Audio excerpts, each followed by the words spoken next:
Kumaraswamy. That's his name, and he was apparently a friend of Father Malachi Martin's. So it should be actually very, very, very interesting. We've got all kinds of questions for him about exorcisms and entities and just all kinds of things. So Father Kumaraswamy, that's better, Kumaraswamy. I can just stick with that. All right, let's look briefly at the world. Never a great pleasure, though. The ensemble drama Crash pulled off one of the biggest upsets in Academy Award history, winning Best Picture Sunday over the cowboy romance Brokeback Mountain, which had been the front-runner. Crash, featuring a huge cast and crisscrossing storylines over a chaotic 36-hour period in L.A., rode a late surge of praise that lifted it past Brokeback Mountain, a film that had won most other key Hollywood honors. Iran has threatened, in fact, it did threaten on Sunday to embark on a full-scale uranium enrichment if the UN nuclear agency presses for action over its atomic program. Now, here we're not so happy about that. A top U.S. diplomat warned the Islamic Republic of possible, quote, painful consequences, end quote. Now, when a U.S. government guy warns a country of possible painful consequences, what do you think we might mean? Comments came as the International Atomic Energies Board prepared to meet Monday to discuss referring Iran to the UN Security Council, but delegates said whatever step the Council might take would somehow stop short of sanctions. I have a feeling when we're talking about painful consequences, we're not talking about diplomacy, but I could be wrong. AT&T is doing something interesting. The government, you'll recall, came along and broke up AT&T. They said, you're too big, you're too much of a monopolistic entity, and so we are going to break you up. Well, AT&T is going to buy Bell South. Now, that's one of the baby Bells, and so looks like the Bells are getting back together. And maybe AT&T will buy them all back, and then we'll have just AT&T again. Then the government have to come along again and bring them up again. Never should have broken up AT&T in the first place. In a moment, I'll tell you about some new paint. This paint is amazing. It's a nanotechnological wonder, and it might affect your cell phone. That's right, your cell phone, in a moment. Kumaraswamy, I've got to get that. This is going to be an interesting guy. He received early education in India in an Orthodox Hindu setting. But get this, then he graduated from Harvard University and went on to medical school. Then, check this out, he spent 30 years as a thoracic and cardiovascular surgeon, 30 years, retrained in psychiatry, and then in 97 was ordained by the traditional rites in the Roman Catholic Church. Wow. That's some background. A Rochester, New York company has developed paint. Now, this paint can switch between blocking cell phone signals and allowing them through. You could use this, for example, in a concert hall, allowing cell phones to work before the concert and during breaks, but during the performance, one click of the switch and none of them work. That was a quote from the president of Natural Nano. Natural Nano. Natural Nano. I like that name. Maybe I ought to interview this guy, huh? Natural Nano. He's got a hard name to pronounce, too. Looks like Riedlinger or something. Natural Nano. That's a bit of a contradiction, isn't it? Nanotechnology is the arrangement of molecules in a specific way by man, so why would you call it natural nano? I don't know. That just caught my attention. Down in North Texas, they've got some unusual lights that are showing up in the world of paranormal. Experts there are saying there are many phenomena that can occur involving light, but one North Texas church has reported not only the appearance of orbs, but other religious manifestations. Riverwalk Fellow Church is a charismatic church in Haltom City. The services aren't exactly traditional. Neither are some of the reported phenomena happening there lately. The church's senior pastor, Steve Solomon, I can pronounce that. Maybe I ought to interview him, a Messianic Jew, a Jew who believes Jesus is his or her Messiah, has reported, among other things, an oil substance manifesting on the balcony and on the baptismal and the pulpit of the sanctuary. One of the church's prayer intercessors, Velva Alexander, was the first person to discover the oil when entering the sanctuary one day and simply touching one of the columns in the church. Says her initial reaction was, somebody better call the pastor, because oil don't come out of wood and brass. Alexander said when the pastor first heard about it, thought something had broken, thus their investigation into the whole matter began. Solomon said as people began taking pictures of the oil, something else began to appear in the pictures. He said we'd started taking pictures at church, and almost everyone would just take a picture, and all these orbs would show up. We decided to pay a visit to the church and take our own picture. It revealed a large blue orb hovering over a woman's head as she was being prayed over. Now, that was the investigator of this story who had that bit of proof dropped in her lap. Of course, I guess most of you know that Harry Brown, and I interviewed Harry Brown a couple of times as a Libertarian candidate for the presidency, has passed away. I'm so sorry about that. Harry Brown was quite a guy. Now, that's kind of old news now, but I didn't want to let it pass by without saying something. Harry Brown was quite a man. Now, the following story I'm reading for as much for my own amusement as yours. You might have heard it, I don't know, but I enjoyed it, so here it comes. Only a guy would probably do this. This was submitted by a guy who purchased his lovely wife a pocket taser for their anniversary. Well, little hint here, guys. Tasers are really cool, but you don't buy one for your wife's anniversary. Last weekend, I saw something at Larry's Pistol and Pawn Shop that sparked my interest. The occasion was our 22nd wedding anniversary, and I was looking for a little, something extra for my wife, Tony. What I came across was a 100,000-volt pocket purse-size taser. The effects of the taser were supposed to be short-lived, with no long-term adverse effect on your assailant, thus allowing her or him adequate time to retreat to safety. Way cool, I thought. Long story short, I bought the device, and I brought it home. I loaded 2 AAA batteries in the darn thing and pushed the button. Nada.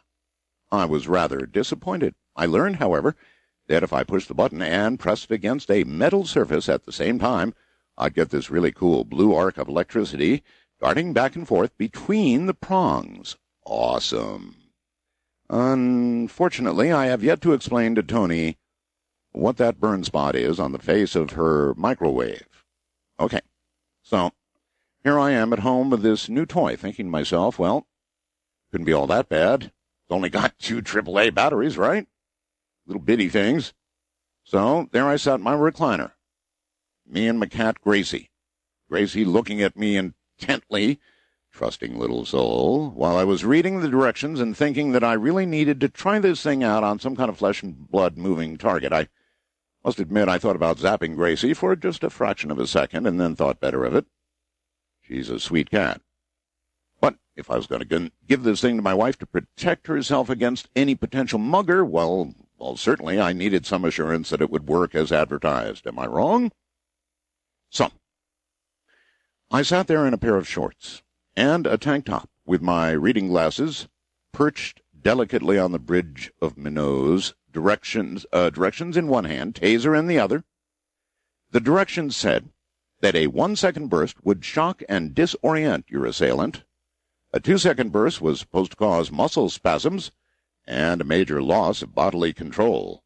A 3-second burst would purportedly make your assailant flop on the ground like a fish out of water.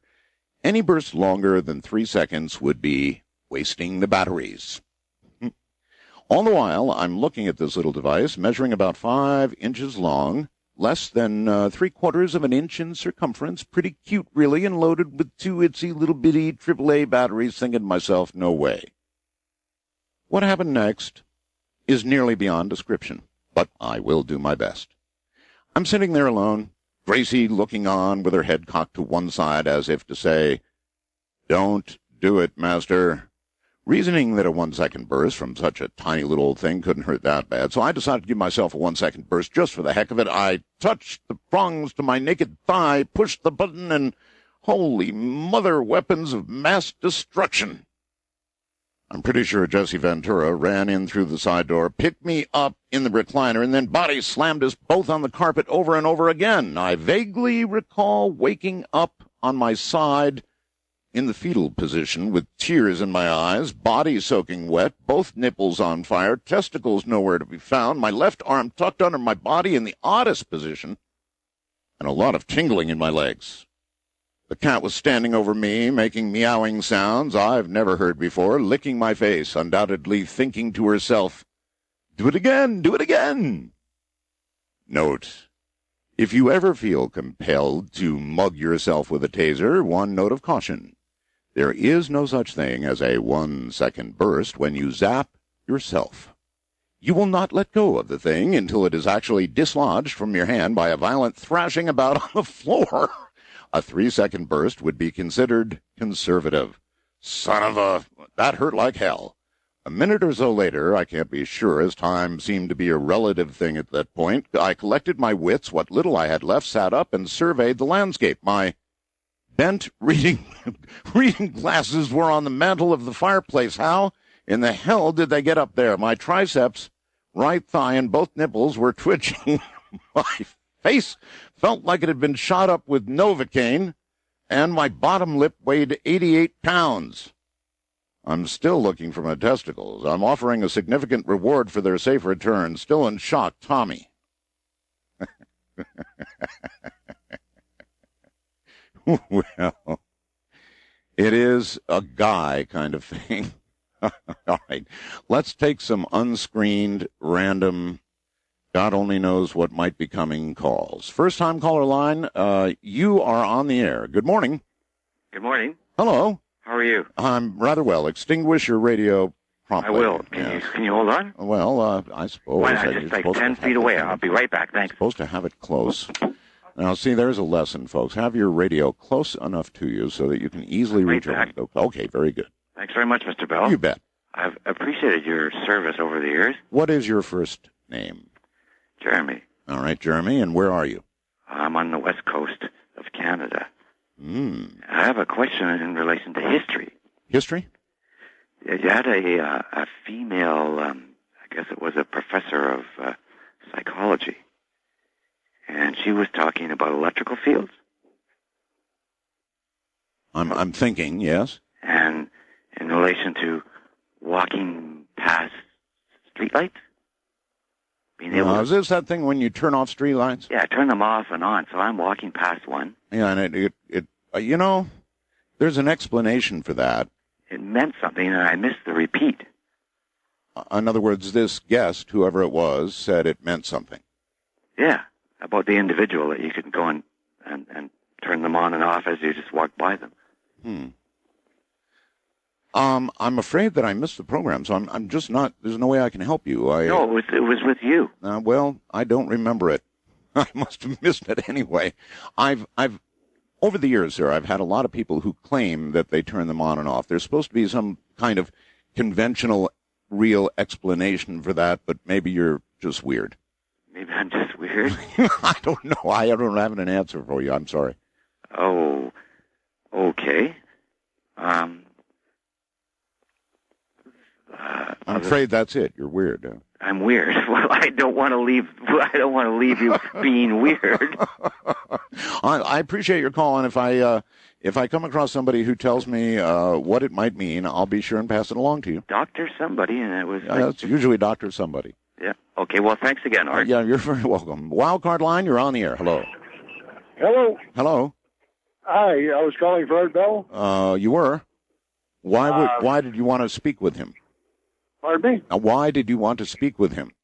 Well, I wanted to thank him for all the time that he spent with me here in the truck, and that letter he wrote there had my eyes just watering.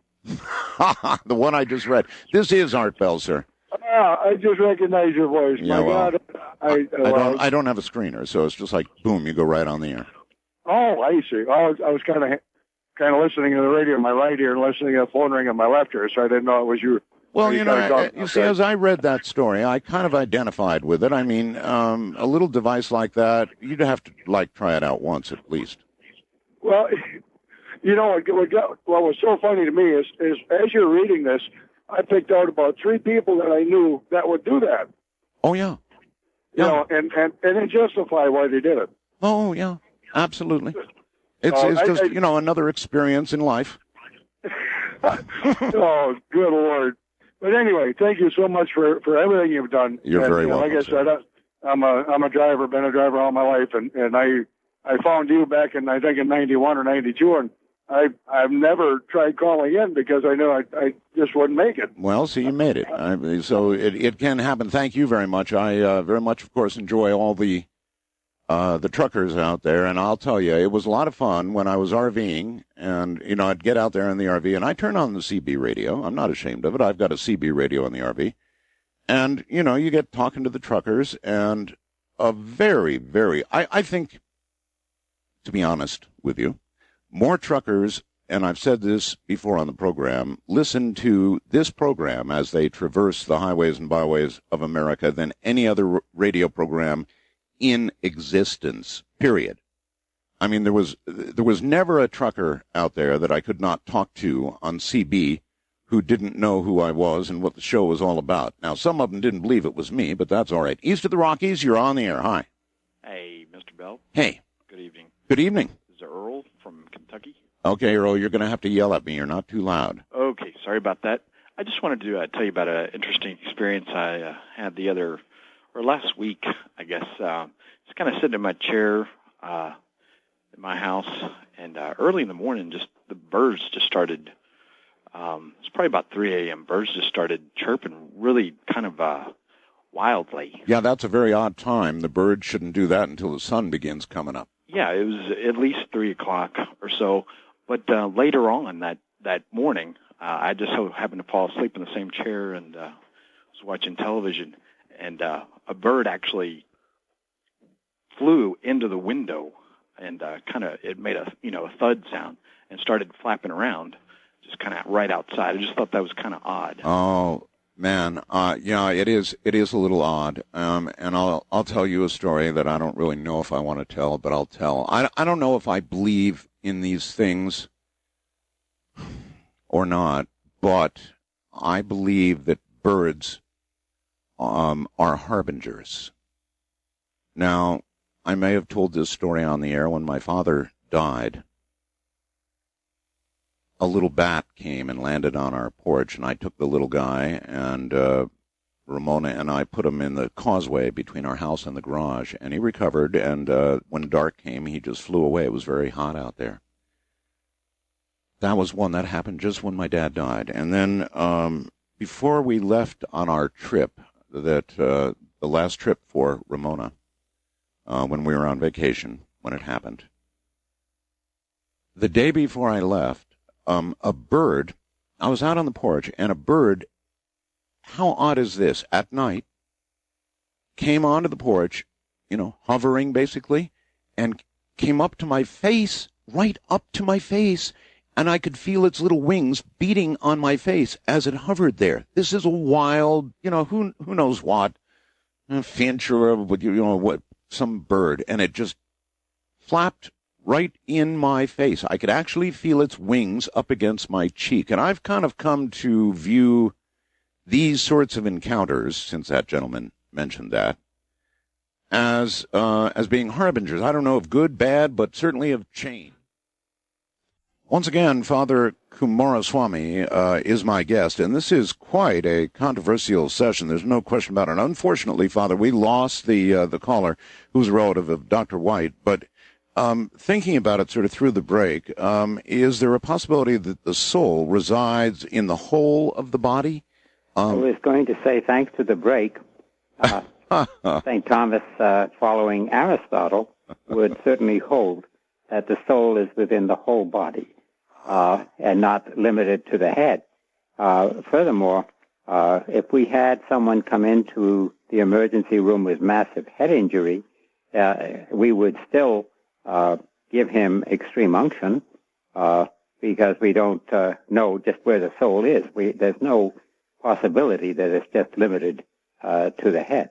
I wouldn't have thought so, having, as I said, thought about it during the break. Right. All right, fine.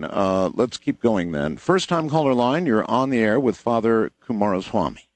Hello, my name is Rick. I'm from Wilmington, Delaware. Yes, sir. I wanted to ask you, do you feel that a few select people know the answer to when the end times are going to be? Oh. I thought in the Bible it said, no man shall know, but what about it, Father? Well, I didn't quite get the question. Oh, the question was simple. It was, do you feel that there are a few select men on earth that know when the last days will be? Well, I can tell you that the old church forbids anyone to give a date to that because I think simply on practical grounds, they got tired of people saying the world's going to end on such and such a time, and the world went on existing after that time. Yes, but his question, I believe, went to whether there is, in fact, any man on earth, within the church or out, that would actually know that information. I would rather doubt it. Okay. We all know that the Catholic Church maintains extensive archives below the Vatican. Is that true? Mm-hmm. Are there many things down there, Father, that would surprise us? Well, I can't say because I've never been down there. Good answer. Do you suspect there are many things down there that would surprise us?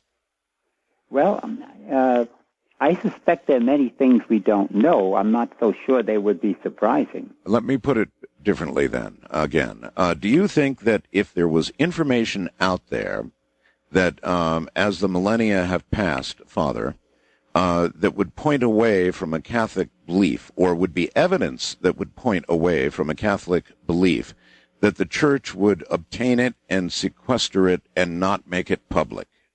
Well, I think the Church will sometimes sequester things and not make it public, simply because it's concerned about souls, it's concerned about privacy. For instance, if one does an exorcism, one cannot reveal that one has done it. One cannot reveal the person. You may talk about the details. Right. But it falls under the seal of confession. Oh, I'm certain it would, yes. All right, wildcard line, you're on the air with Father Kumaraswamy. Hello? Yes, hello.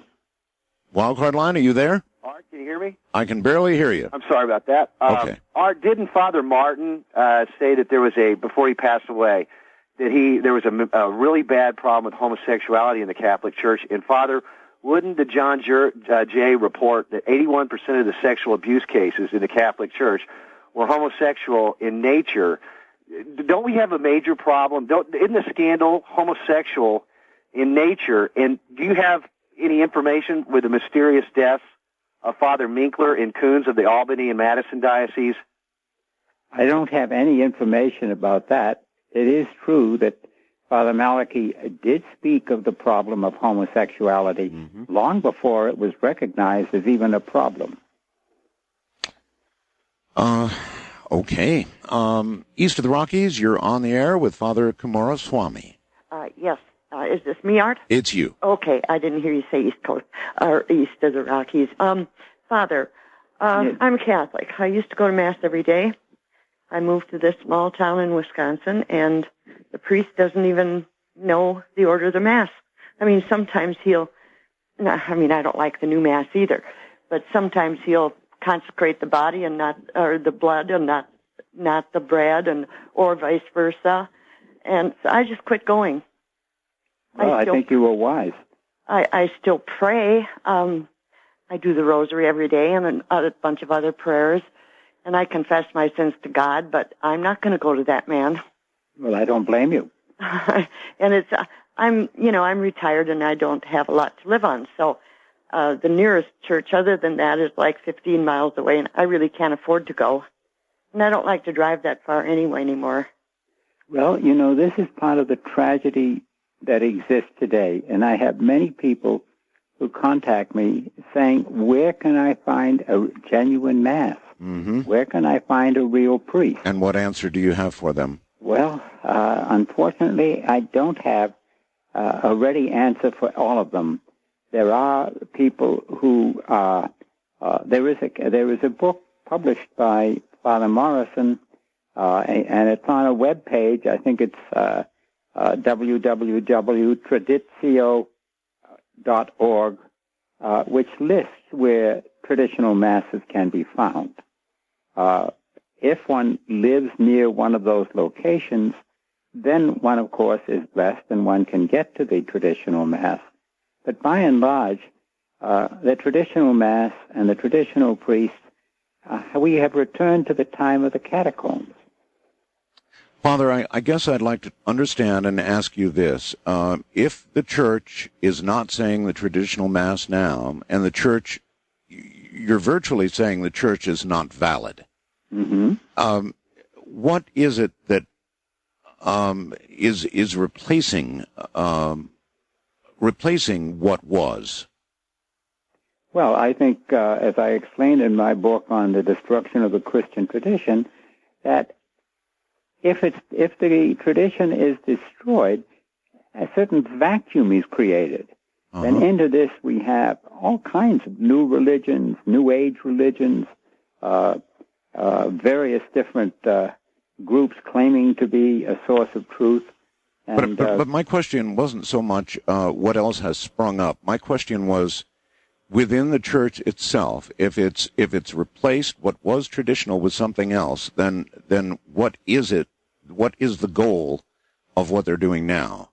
Well, it's not the Catholic religion, and its goal is, admittedly, to create a one-world religion. A one-world religion. And that's all, ultimately, I would say, part of the preparation for the Antichrist. West of the Rockies, you're on the air with Father Kumaraswamy. Hello. This is me? You, yes. Okay, this is Chris from Craig, Colorado. Yes, sir. And my question is, for the Father, is what kind of evil does he think is present in the Church today? Well, I don't know that I can label a kind of evil. Certainly, there is evil in the Church today because you should judge the tree by its fruits. But when you say what kind of evil, that's a hard question because there's so many kinds. Not everybody in the post-conciliar Church is to the same degree involved in evil. Some more, some less. So it's a very difficult question to answer in terms of what kind of evil. The whole area is difficult because there's this silly free will thing, and I don't know how you delineate between free will and external evil influence. That's also true. How do you do that? Well, I think you can often get someone to tell you the degree to which they have committed themselves to evil. Good point. I suppose then you'd know. Otherwise, not. You'd have some clue. I mean, you may not have may not know absolutely, but you certainly would have a good idea. All right. International line, you're on the air with Father Kumaraswamy. Hi. Is it me? It's you. Oh, good. Speak up good and loud for me, if you would, please. How's that? Better. Okay. I'm not even going to try to say his name. It's quite difficult for you, so I might as well hang it up. Don't try. Don't try. Just rock and roll. Well, I'll call him Father. Father, okay. The question I have to ask is concerning the term Father, and I'm sure that he's probably addressed this question before. When the Scripture talks about how when Jesus said, "Call no man upon this earth Father, for you have but one Father, and that is God, and call no man upon this earth Rabbi, for and that means teacher, for you have but one teacher, and that's Jesus Christ." Okay, you follow me so far? Yes. Okay, praise God. Now, I have heard that it was the Catholic Church that got started the term Dad for a man or a woman's biological father, and why the Catholic Church bestowed upon themselves their priests calling themselves father, and the Pope calling himself a father. Maybe I'm ignorant. I don't understand. No, I think we get the direction of the question. Absolutely. It sounds to me like you're what is referred to as a fundamentalist, and to my mind, the issue is not terribly important. What would you like to call priests? Now, you probably object to the fact, I'm making an assumption here. Now, you're calling him a fundamentalist. No, it sounds like he is. But he probably objects to the fact that we have a priesthood.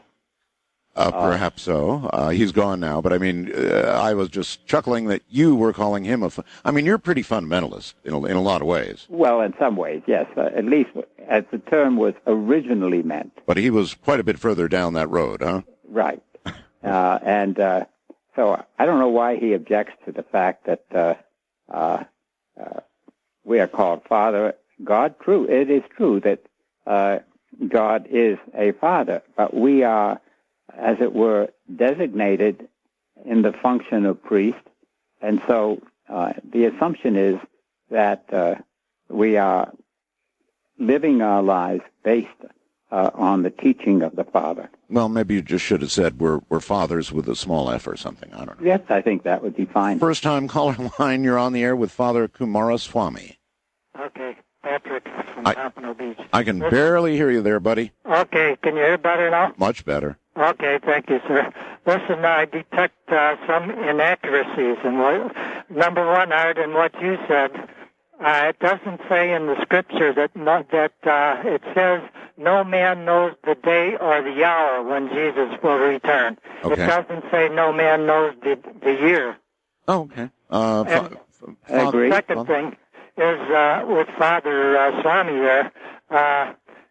He says the church is against reincarnation. Now, in one sense, yes, but if you analyze that word, to be born again? Reincarnated means to come back in the flesh. Mm-hmm. And we know that Jesus is due back in the flesh. In fact, the sign is that he is already here. The first time Jesus came, the blood of the infants showed that he was already here, getting ready to restore things. That's right in the New American Bible in Matthew 2:16. All right, sir. Thank you very much. Father? Yes.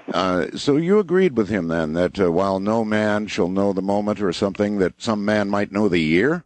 Right, I agree with him. You do? Do you have... No, I don't think anybody knows the year. I think if I understood his statement, no man knows the day or the time of the year. Oh, no, he said no man knows the day or the time, but they might know the year. Well, it's possible, but I doubt it. Okay, because I was about to ask you which year, so I'll refrain. Wildcard line, you're on the air with Father Kumaraswamy. Hello? Hello. Yes, I was married to a man that was possessed perfectly, and it was due to Father Malachi's book. There was a book review in the Minneapolis Star about his book, 1976, about Hostage to the Devil. Yes. And thank goodness, because I was about ready to go crazy because I didn't know what I was dealing with. And so eventually I contacted, I had been born and raised a Catholic, but I left about when I was 18.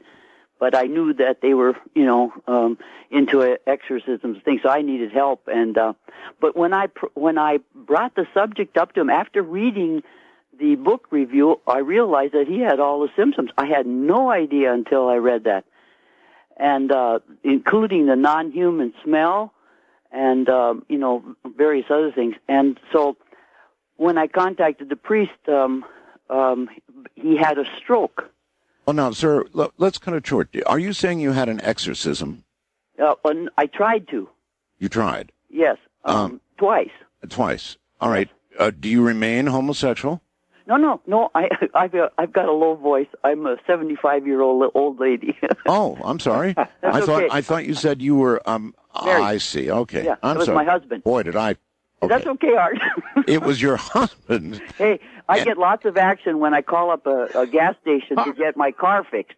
Oh, yeah, we can do that for you, you know. But I sing. I have a tenor voice, too, so, but I look like B. Arthur. So, It doesn't matter. All right, so your husband was perfectly possessed. Yes. In what way? And in what way did you know this to be true? Well, after I read the book review that was in the Minneapolis paper about Father Malachi's book, Hostage to the Devil. Yes. It was listed in there, someone that could be possessed by evil spirits and you might not be aware of it. And then it went on to tell, and I'm going, oh my God, because all these years, that was 24 years I'd been married to him. And I thought I was pretty intelligent. I knew there's something wrong with my marriage, but I didn't know what. And anyways, so what happened is that, I asked him when he came home, and he just looked at me. I said, I think I found out what's the matter with our marriage. I said, and I said it very calmly, I think you're possessed by evil spirits. Mm-hmm. And he just looked at me and he went back to reading his paper. Well, that I thought I was going to get some, when you do that to a man that's not even religious, I figured I was going to really get it. And I didn't. And but he just went back to his paper. Yeah. Uh-huh. So then I did it, I don't know, I think it was a few days later, and I did it again. Like, of course I am, dear. No, same response, nothing. Nothing. And I'm saying, oh, no, I'm in for it. So, and there's a thing about 3 times. Well, the third time, he looked at me very seriously, very calmly, and he said, I don't know if I am. I will never forget that. And so then I propositioned him, let's see if we can do something about it, And so then when I called him and I said, I don't, how do I know what to do? So I said, can you pray and say, to the Jesus and say, Lord Jesus, help me get rid of this evil spirit. Uh-huh. Well, then it happened. What? He come up out of his seat and he pointed his fingers at me. And what I saw in his eyes was something I never want to see. It was pure evil. Father Malachi Martin became actually a close friend. Father Martin and I had many, many exchanges, not just those that were on the air, but very private exchanges. So I believe Father Kumaraswamy knew Father Martin. Is that correct? And welcome to the program. Yes, it's very correct. I see. Sir, Father, how long did you know him, and how did you come to know him? Well, he called me up one day because he liked a book I had published called The Problems of the New Mass, and he invited me to lunch. No kidding. And we developed a close friendship after that, and I would say that we probably had lunch or dinner every other week for the last 2 to 3 years of his life. My goodness. Then perhaps you knew him even better than I did. I want to ask you this, and you feel free not to answer, but there was some controversy regarding his passing, Father. Do you have any comments or any knowledge about that? Well, I do have some knowledge about it. In fact, I was with him in the hospital. He said that he had been knocked down by a demon, and he hit his head, and he had a hemorrhage. He was on anticoagulants. Right. And he had a brain hemorrhage, from which he initially recovered, and then later had further hemorrhage, and went into coma. That's quite a remarkable story, and I had not heard previously that he felt that he was struck down by, well, a demon. A demon, yes. I really had not heard that. Now, there's something even more interesting he called me the night that this happened, because we often spoke on the phone. Yes, sir. And he told me that when he said Mass that day, it was Christ who was present and said it, and not him. That's all quite remarkable. Wow. He was a very incredible person. He certainly was. Did he teach you? He, of course, did exorcisms. I noticed that your area code 203, I think that's probably up in New England, right? Yes, in Connecticut. In Connecticut, I thought so. So you were quite close, and I wonder if he got you involved in this exorcism business that he did so much of. Well, he did, rather. He shortly after I was ordained, he sent me to exercise a house. And I looked at him somewhat with askance, but he said, take your ritual, and he said, charge him for what it cost you to travel, and go do it. And he was not the kind of person one refused to do what he said. No, that's true. That was my first experience with all this. Well, I'm certainly going to ask you about that, but then he obviously was taking you under his wing. Well, in many ways, not only with regard to exorcisms, but also with regard to the whole realm of the spiritual life. He had some rather controversial views about the Vatican. In fact, he actually thought that the Vatican, that there was evil within the Vatican. That's correct. Yes, okay, you were aware of that. Yes, indeed. He also had knowledge of the third secret of Fatima. Yes, he did. He told me that he was actually driving with John the 23rd, and John the 23rd in the car read the third secret and then passed it. He was in the back seat, and John the 23rd passed the secret back to him, and he read the secret. And then John the 23rd made him swear that he would not reveal it. Well, and as far as I know, he never did reveal it. What he did say to me, though, Father, was that if you can imagine the very worst that it could be, it is worse than that. Well, that much he would say. That, and then, of course, the Vatican sort of released, although I don't for 1 second believe that they released the real McCoy, but they did release what they said was the third secret. And how do you feel about that?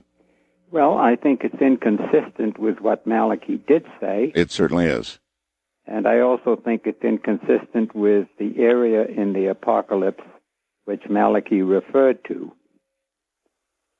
I think it was chapter 7 to 13, he said, had much of the information that was in the letter, and it's inconsistent with that, too. Chapters 7 through 13? I think that's what he said. Mm-hmm. All right, let's go back to the exorcism that you did do. Were there any surprises for you in it? Did you feel or see or hear anything during this exorcism that you could tell us about? Well, actually, it was pretty boring. I read the ritual, and someone who was very close to Malachi brought a statue of St. Michael, the Archangel, which I blessed, which probably had more to do with the subsequent aspect of the story, because I met the individual 3 years later, and they said that it was very successful. Well, I'm sure Father Malachi knew what he was doing. Well, Oh, that he did. Have you done other exorcisms? Have you ever been involved in an exorcism like some of the ones that Father Martin described? Well, yes, maybe not quite as intense. You know, there are exorcisms and exorcisms, but I have assisted with exorcisms which were done by Bishop McKenna, and probably as many as 30 of them. Wow. In addition to which, Malachi's, what do you call her? I hate to call her a housekeeper, but whatever. A very protective individual. I've spoken to that person. Right. Yes. When Malachi got called, she would refer them to me because she was trying to be protective to Malachi. Of course, she was very protective. And I would either see or interview the person and then go and discuss it with Malachi when I saw him. I see. So, in a way, you might say I learned a great deal from him. How many others, Father, are there like you and like Father Malachi who are doing the kind of exorcisms that you have done? How many individuals like that are there around? Do you have any idea? I would say they're very, very few and far between because most people don't really believe in the devil, and they certainly don't believe in exorcisms. Well, let's talk about that a little bit. You're quite right. Most people don't believe in an entity, the devil, or in evil. What is the nature of evil? Wow, that's a $64 million question. I don't know how I can answer that. Well, can you answer this? Is there an entity behind evil? Do you believe there's an entity behind evil, many evil actions? Well, I think there's no question that Satan is alive and well, if I can use the colloquial expression. And as a Catholic, I certainly am obliged to believe in the reality of the fact that Satan is around and does influence people. And you have observed this, and then gone on to exorcism. The exorcisms that you did and Father Malachi did, were these authorized exorcisms by the Catholic Church, or were they sort of, I don't know what the right word is, but decisions made by Father Malachi without the usual, church procedure for authorizing it? Well, the reason why the Church requires a bishop's permission is simply because they don't want people going off who are immature, who are seeking after sensations and so forth. Yes. And so usually the bishop will appoint, under normal circumstances, a mature priest who is also holy. Now, Malachi first was involved with exorcisms when he was in Cairo. An exorcism was being carried on by a priest, and his assistant had got sick. And this priest called Malachi up and said, "Would you mind assisting?" So Malachi did that, and shortly after that, he was back in Rome, and he told me, he said, "I knew nothing about this aspect of things. It was not taught to me in the seminary." And so I began to study it and investigate it with various exorcists in Rome. Now, that's, if I may stop you, he said he was taught nothing about it in seminary. Would that be true of you also? That would certainly is true of me, yes. And wow. It's true, actually, I would say, of most priests. That's a wow, because, Father, it just seems as though, in being a servant of God, you would have to be aware of the devil. You'd have to be aware, certainly it's written about, it's understood, it's part of the Catholic religion, and so why would it not be covered in seminary? Why not, I wonder? Well, I think it's a fact that the majority of priests, even traditional priests, know very little about the field, and I think, in a certain sense, want to keep away from it because,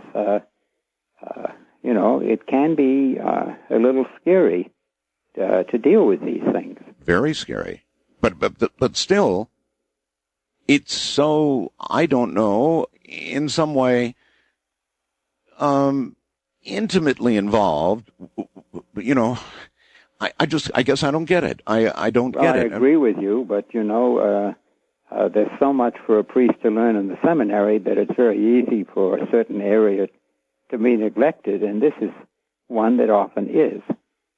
And I think your comments are very appropriate. Well, I'm going to ask stupid questions, Father. I'm not a Catholic, so I'm probably going to ask stupid questions. But that did amaze me that in seminary you would not cover that which you're trying to stay away from, that which essentially is the enemy, that which that just astounds me. That's all.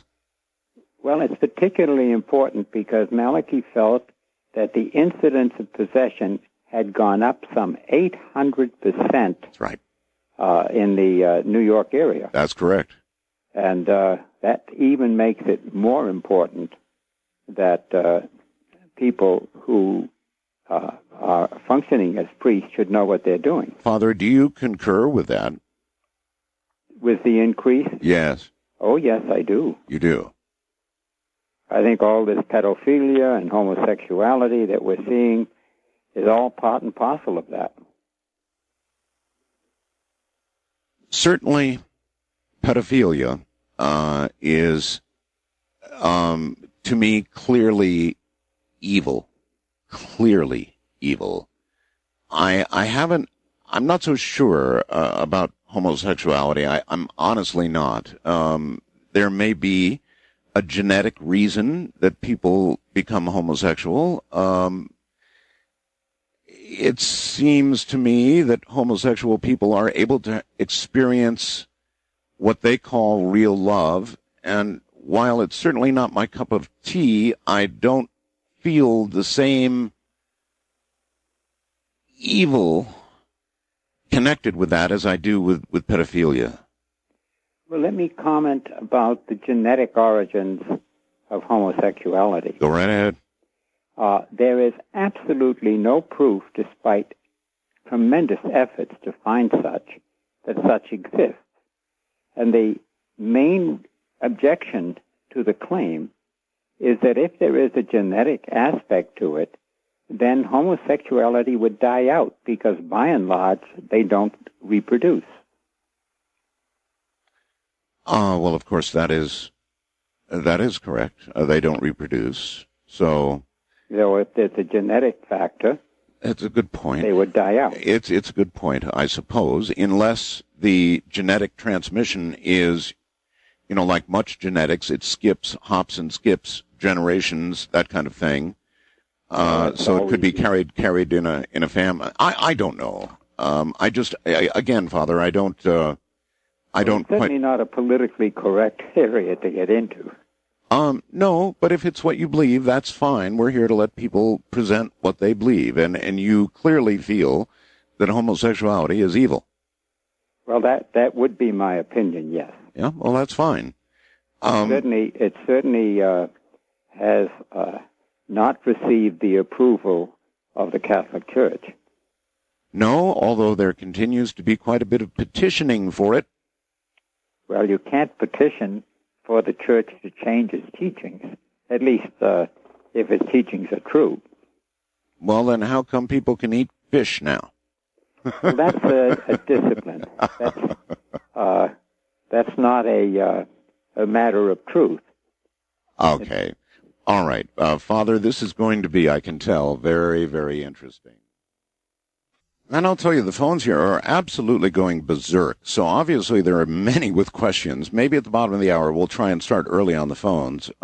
Father Kumaraswamy, I'm sorry, I have such a problem with your name. Kumaraswamy, is that the correct way to say beautiful. it? Kumaraswamy, okay, well. No problem. Sorry, it's a tough one. So, you would agree with that? The old traditional Mass has strayed?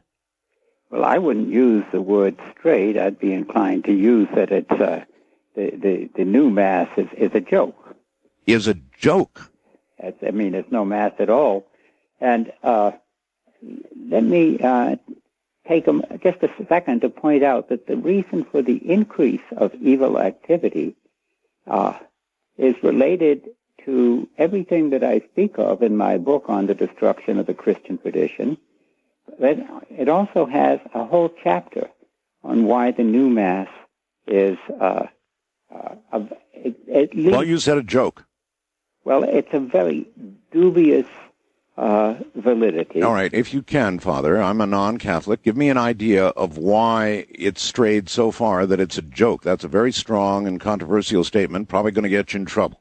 Well, that probably will, but nevertheless, just consider the fact that the new Mass does not use the words that Christ specified should be used in the consecration of the host.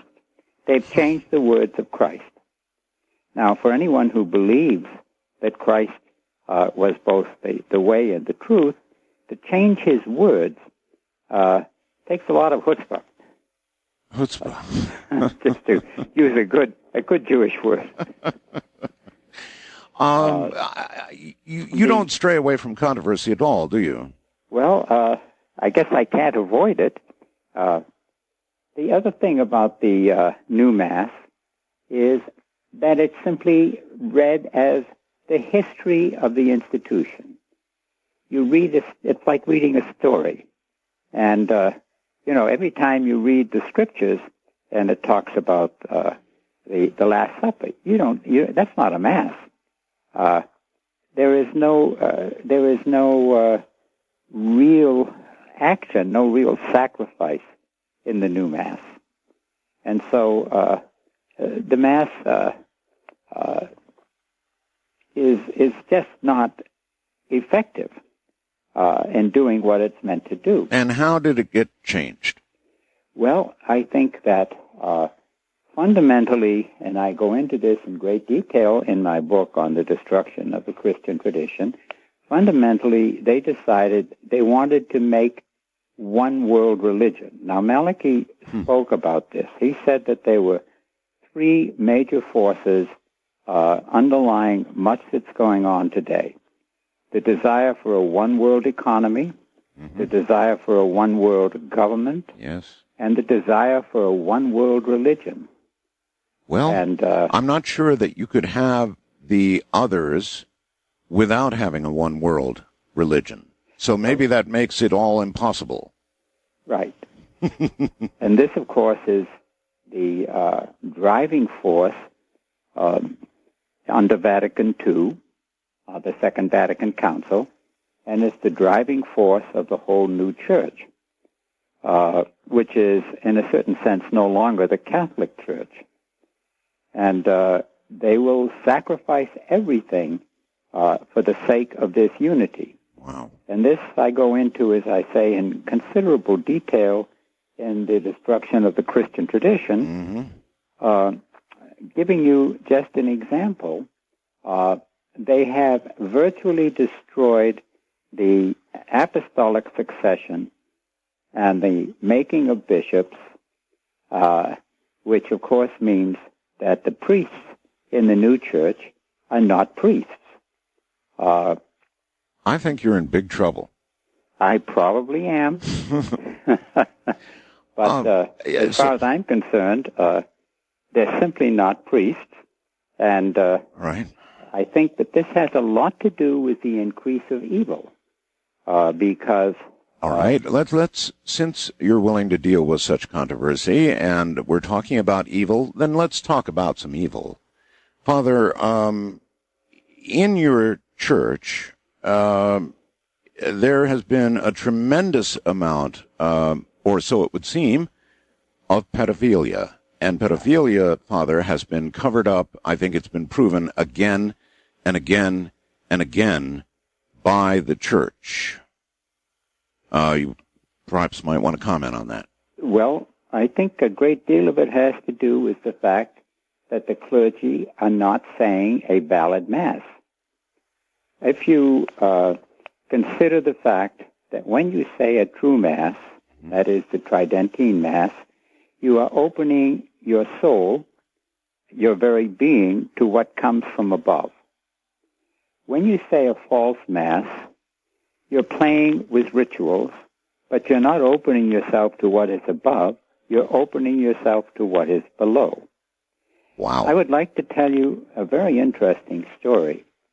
I had a young girl who was possessed, and actually Malachi was the one who saw her and made this diagnosis. I had been treating her as having schizophrenia, and other psychiatrists had treated her for various diagnoses, but I became suspicious. In any event, she said to me one day, "You don't understand pedophilia." And I was somewhat taken aback because, after all, I'm the expert. And so I said to her, "Well, tell me, what don't I understand?" And she said, "The joy of pedophilia is the destruction of innocence." And I found that a very striking statement. I do too. Pedophilia is the destruction of innocence. I think that's certainly accurate. Yes. How frequently, Father, do you think that schizophrenia is misdiagnosed? How frequently, and I've asked others this, I have an intense curiosity about it. I mean, what do we know? We're, in quotes, normal people, and we look at these people who are talking to somebody or others or listening to voices or all of the rest of it, and we automatically label them, of course, as schizophrenics or crazy, but how many do you suppose might be misdiagnosed and actually might be possessed? Well, I can say this, that we know that probably 1% of the population has schizophrenia. This seems to be true across all nations. But the question of distinguishing schizophrenia from a given possessed person can be very tricky. And there is a certain amount of writing in the literature about that. If such a person gets an exorcism, no one is going to be harmed by an exorcism. The idea that it's going to give people trauma is just an old wives' tale. So that if one cannot actually and with certainty distinguish, one would certainly say in charity that one should try an exorcism.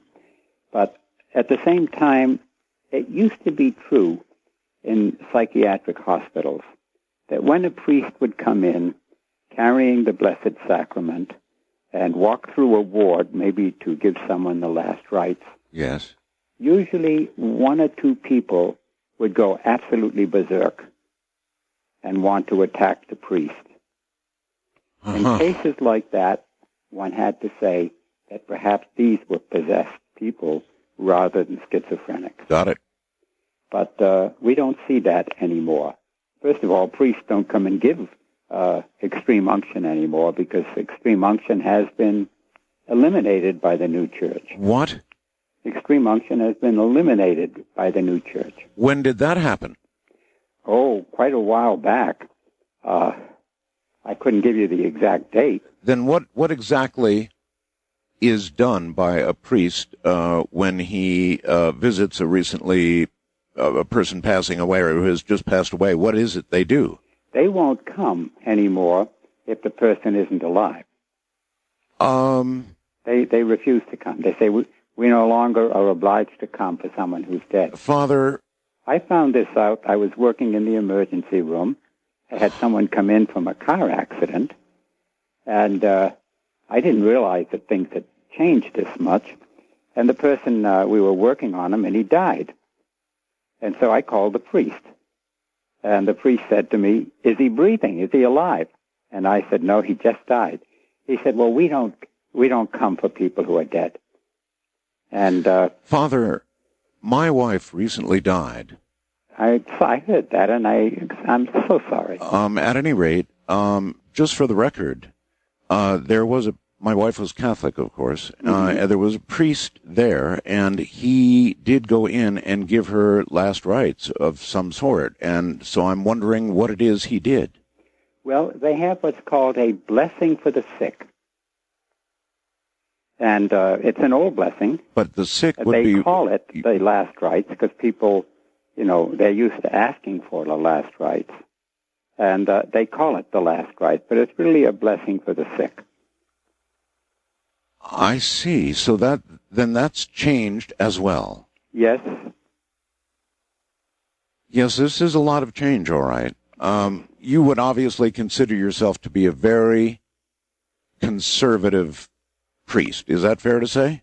Well, I would simply say that I'm a Catholic priest, but according to the criteria of the church before the changes.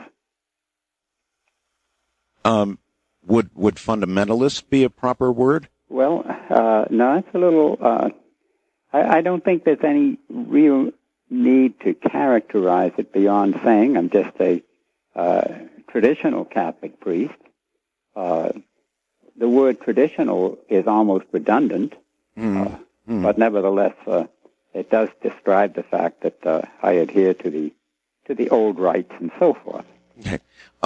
Again, coming back to the church's problem with pedophilia and priests, Father, why does it appear to be, and I'm careful, I'm using the word appear to be, hitting the Catholic Church disproportionately hard as compared with the general population? And I don't have any stats to back me up on that, so I may be wrong, but it seems that way. Well, I think it's because they are not using the sacraments because they're incapable of, as we say, confecting the sacraments. So it's so far off course, Father, that in essence, the church and its representatives are being disproportionately having this visited upon them in some sort of vengeful act? Well, I don't know if it's being visited upon them, but I think they seem to certainly be involving themselves in these acts. These acts require the acquiescence of their will. So I don't think it's visited upon them so much as the fact that they wish to do these things. Well, but wait. These are things that you earlier classified as evil. Yes. So are these not the result of a larger evil impressing itself disproportionately on priests of the Catholic Church? I think when you don't use the sacraments which Christ established in the way in which he established them, you open yourself up to evil influences. Wow. So you are saying that there is an external evil that is visited upon those who open themselves to it. Fair? Yes. Yes, I think you could put it that way. So you feel the church has strayed that far, and well, let me quote Malachi. He said, "The new church is, in a sense, a dying institution. The church itself is not dying. The church is going underground, much like it did in the English Reformation. But the structure of the church as we have known it, God is letting it die because it isn't working to save souls." That's almost a direct quote from Malachi. Wow. He was really something, and so are you. And I wonder, you mentioned earlier sanctions that very nearly got you, and the way you fought it. I would think with a lot of what you've said tonight that how can you be Catholic? How can they continue to allow you to be officially Catholic saying these things? Well, in a certain sense, I think they would consider me not Catholic, and certainly I would not consider myself Catholic in the sense that I am in obedience to the situation going on in Rome. In essence, for instance, the old Mass, though they cover it up with all kinds of linguistic games, but the old Mass is in essence forbidden. Forbidden? Now that's another leap. Forbidden? Right. I mean, they don't quite come out and say that. But you try and get your local bishop to allow someone to say the old Mass. And you can't do it? It's almost impossible. Almost impossible. And there could be consequences for a priest who would perform an old Mass? Well, there are consequences for a priest who performs the old Mass. Now, I think I should mention that I believe that Ratzinger, Benedict XVI, will probably allow the old Mass to be said, but it's going to be said by priests who aren't ordained. And so it becomes, again, a kind of joke or smoke in our eyes. You've said enough things to keep this audience going for 10 years. Trust me when I tell you our phones are going nuts. So, what I would like to do is allow the audience to ask you questions. I think it'll be very, very interesting, Father. I'd do my best. All right, good. Then stay right where you are. Once again, Father Kumaraswamy. Father, welcome back. Thank you. Here we go again. First-time caller line, you're on the air. Yes, hi. Thanks for taking my call. I appreciate it. My name is Michelle. I'm calling from Orange County. Yes.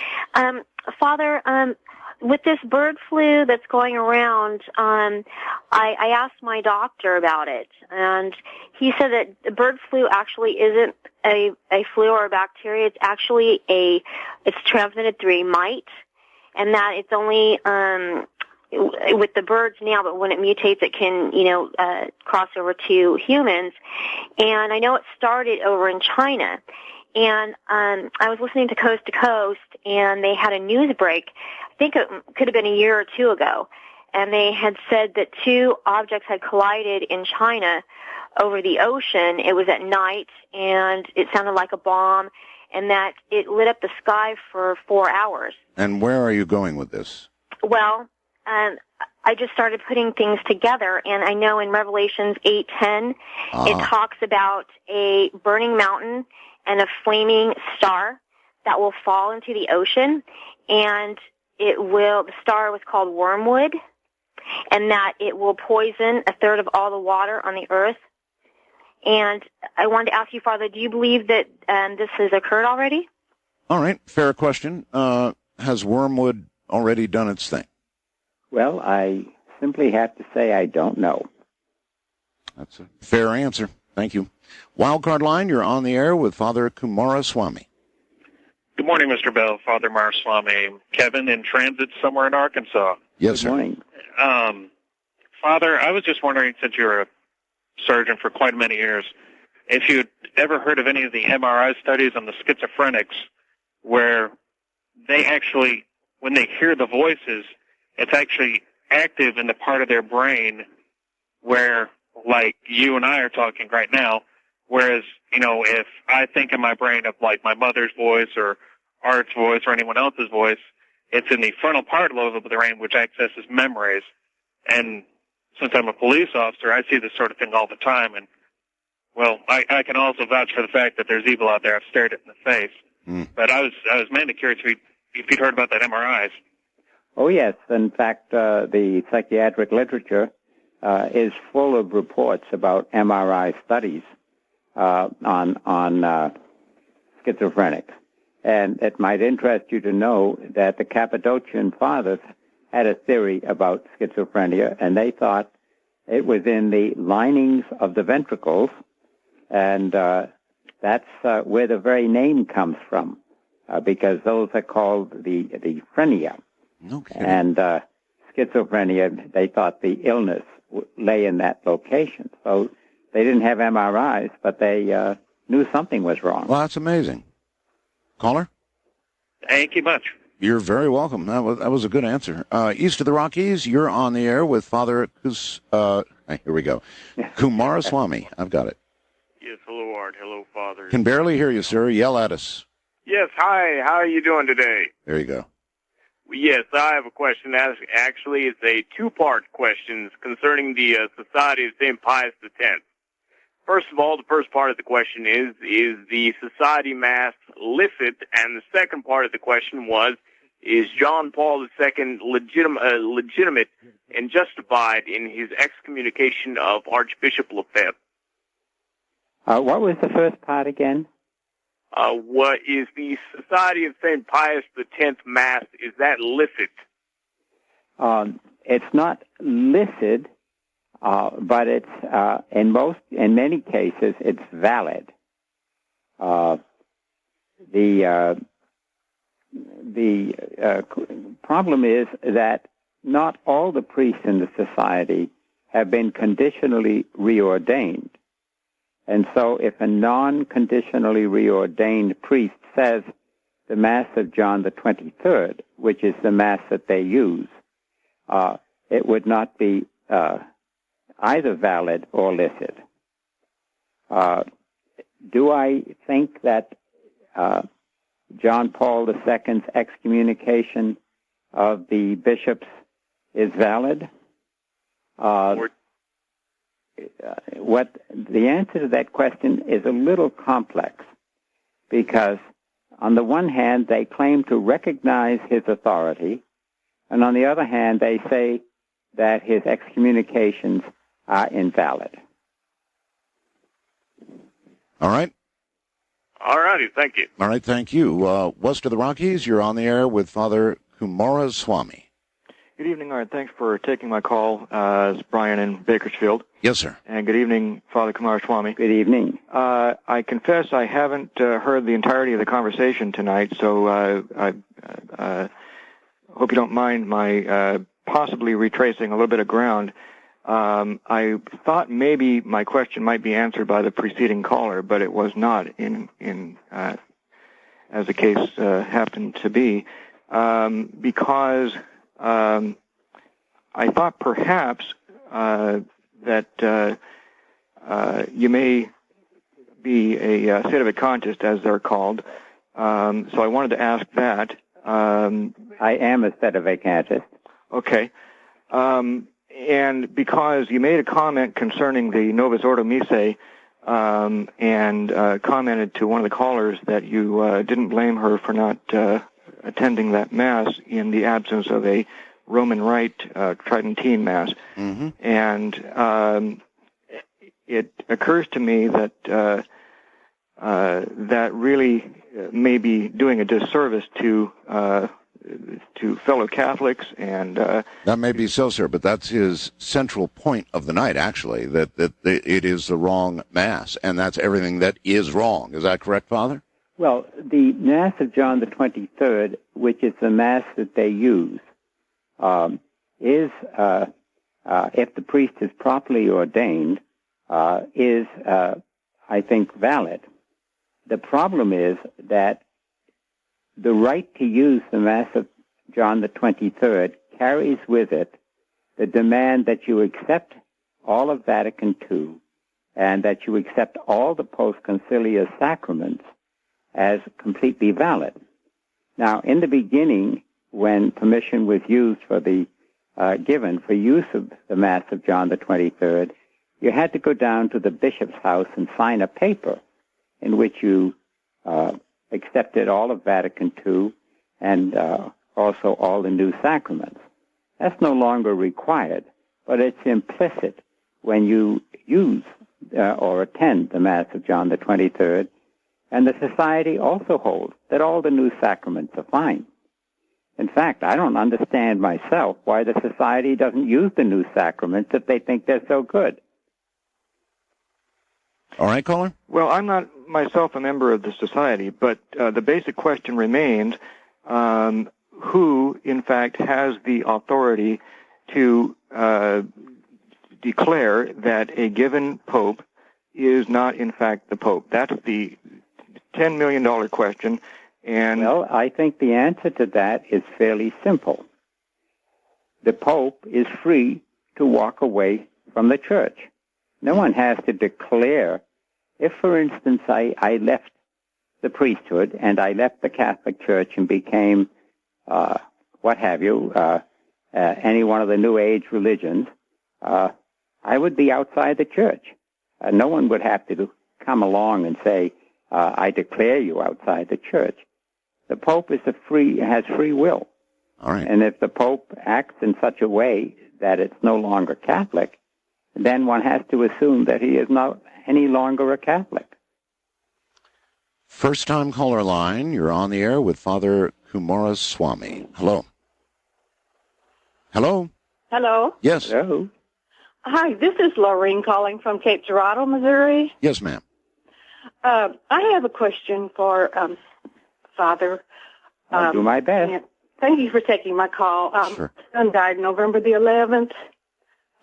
He took to death on a peanut butter sandwich and had a heart attack. And I want to know why some people have to suffer so much in this world. He was head injured when he was 16, and for 22 years he tried to get back to where he was, but he never did. And he was just starting to turn around and when this happened.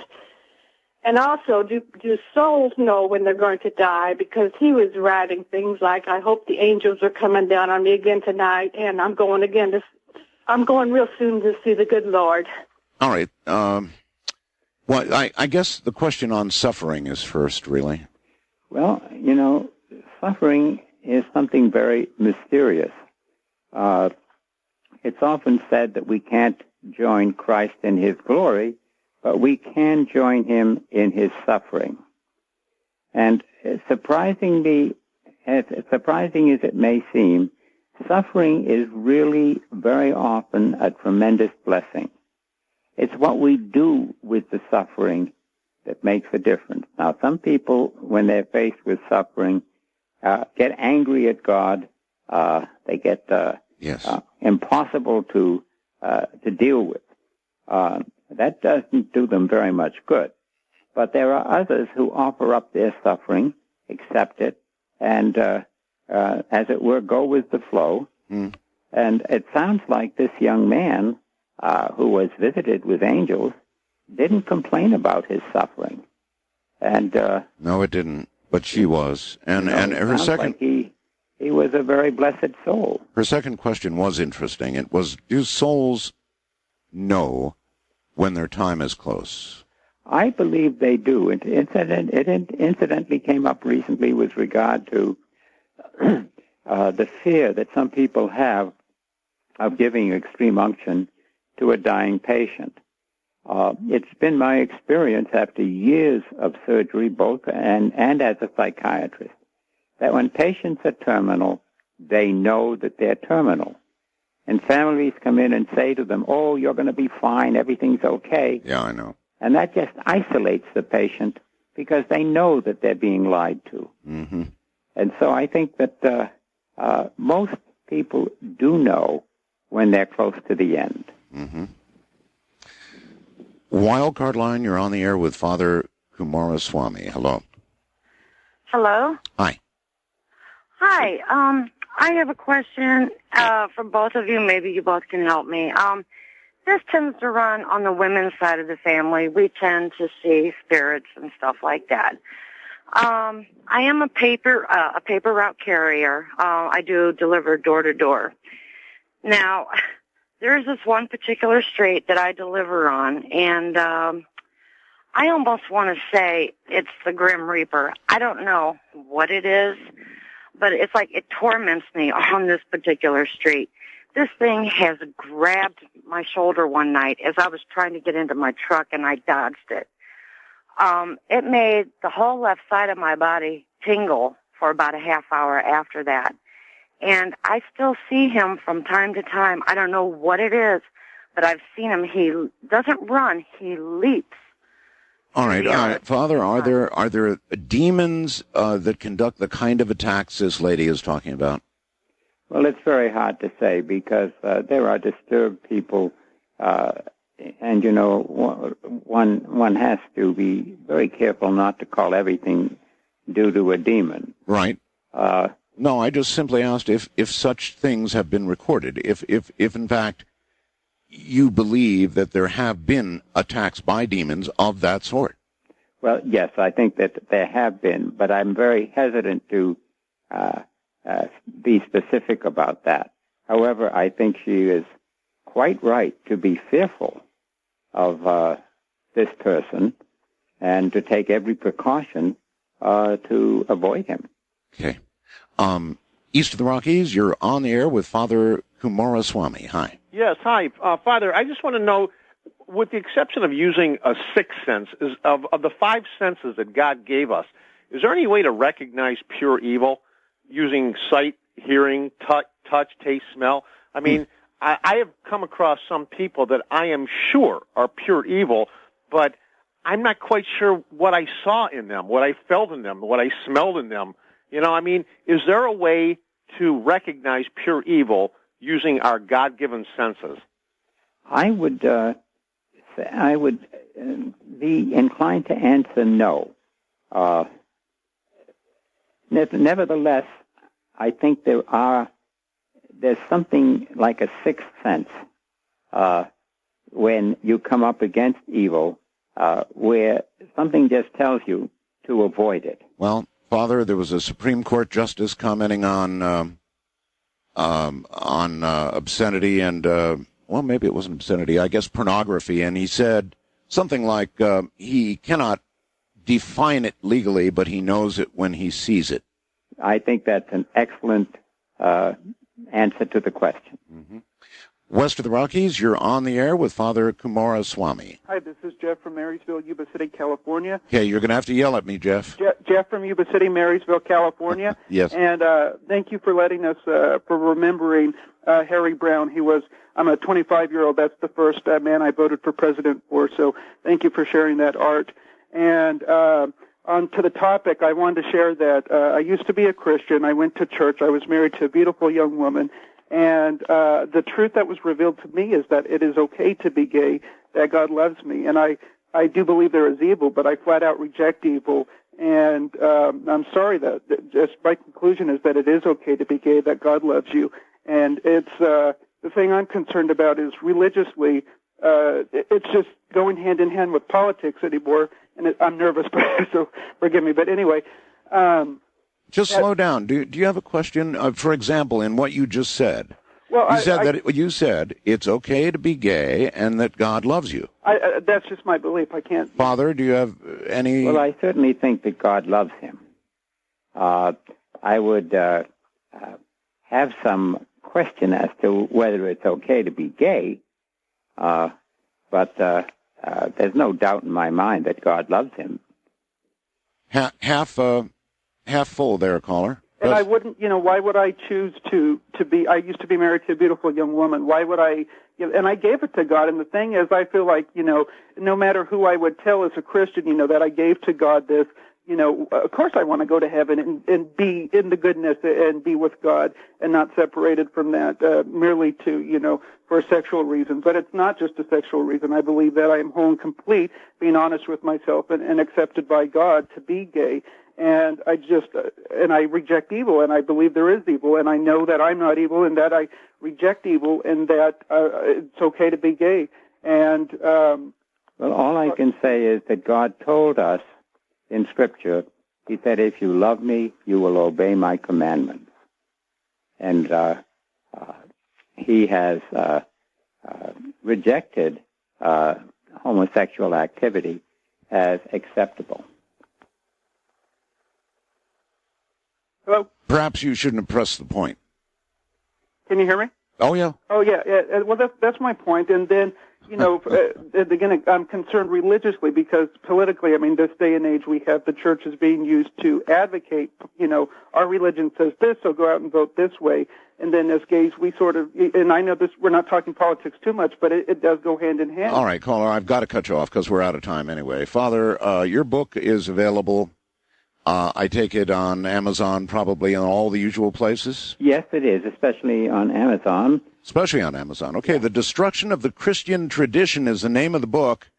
You have really, really been something else, Father. I'm sure that we will have you back again. It's been extremely interesting, so thank you. It's been a pleasure and a privilege.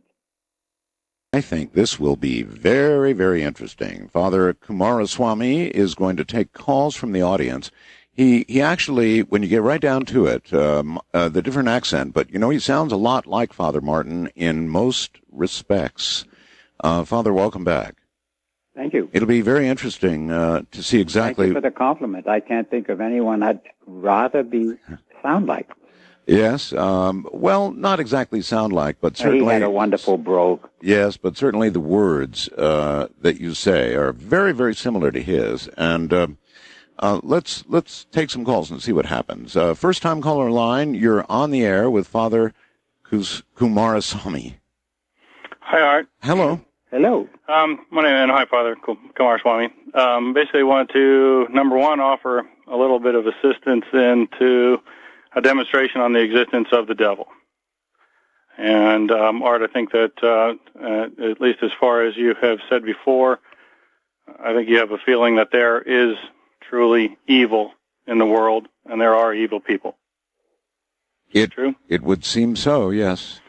And do you believe that there are different levels of evil? Well, I think, yes, there are different levels of evil. And there are different levels of attacks by demons. Well, and this was primarily for Art, just as a demonstration to him, but if there are different levels of evil and there are different levels of good, then there must be an ultimate evil and there must be an ultimate good. Well, I think that's certainly true. And then as far for Father Kumaraswamy, a question for you, do you feel that there are some perfectly possessed people who may be in the Vatican and people who are in control of the destiny of the church? All right. Oh, wow. Somehow I think you'll answer that. Certainly there are. Certainly that's a strong possibility. I wouldn't want to mention any names as such. I wouldn't want you to. So, obviously, it's more than a possibility, and obviously you would be capable of naming names, yes? Well, I think one could, but I would not, for legal reasons, want to put my neck in the noose. Good for you. Wildcard line, you're on the air with Father Kumaraswamy. Hi, Father. I have a question for you. I have been fascinated by spirit releasements and exorcisms for several years, over 20 now. And I have a question concerning women. I was raised a Catholic in a convent. I almost became a nun. And then I became a spiritual investigator and found out there was a whole lot out there I needed to know. And I went a route similar to yours, Buddhism, Hinduism, and I studied a lot of Judaism, Kabbalah, everything. And I want to know what your feelings are about women that perform spirit releasements or exorcisms. I have done these things in my lifetime because the Holy Spirit called me to do it, not because I sat out there and hung out a shingle. And it was ruthless. All right, I've got it, and it's a very good question. Father, women doing the kinds of things this woman has done, your position on that? Well, in general, we would want to get permission from a bishop to do this. Mm-hmm. And in general, we would discourage women from functioning as a priest. Why? Well, because the church has never had women priests, and even the Blessed Mother was not a priest. And so... well, at the expense of repetitiveness, why? Why? Mm-hmm. Because in a sense there is a hierarchy in spiritual matters. And while God himself, in himself, may not have any sexual characteristics as such, certainly in his Son, our Lord, Jesus Christ, he is male, and he is the ideal priest. If you like, he's the priest of priests. Right. And insofar as the various functions of a priest involve conforming ourselves to him, then it seems inappropriate for women to function in this capacity, which does not mean that women cannot be as great a saint as anyone else.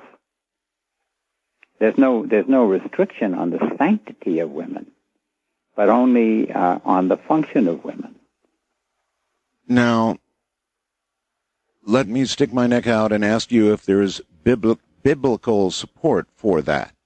Oh, yes. For instance, the whole parts of, I think it's in Corinthians, where it speaks about the fact that a woman should not preach in public, and she should have her head covered.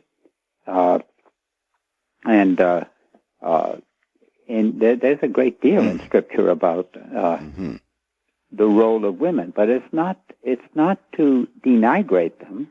It's because women are different than men, and as such, they have different functions and different gifts. Okay, here we go. East of the Rockies, you're on the air with Father Kumaraswamy. Hello? Hello. Hello. Tim from Asheville, Yes, New York. sir. Yes, sir.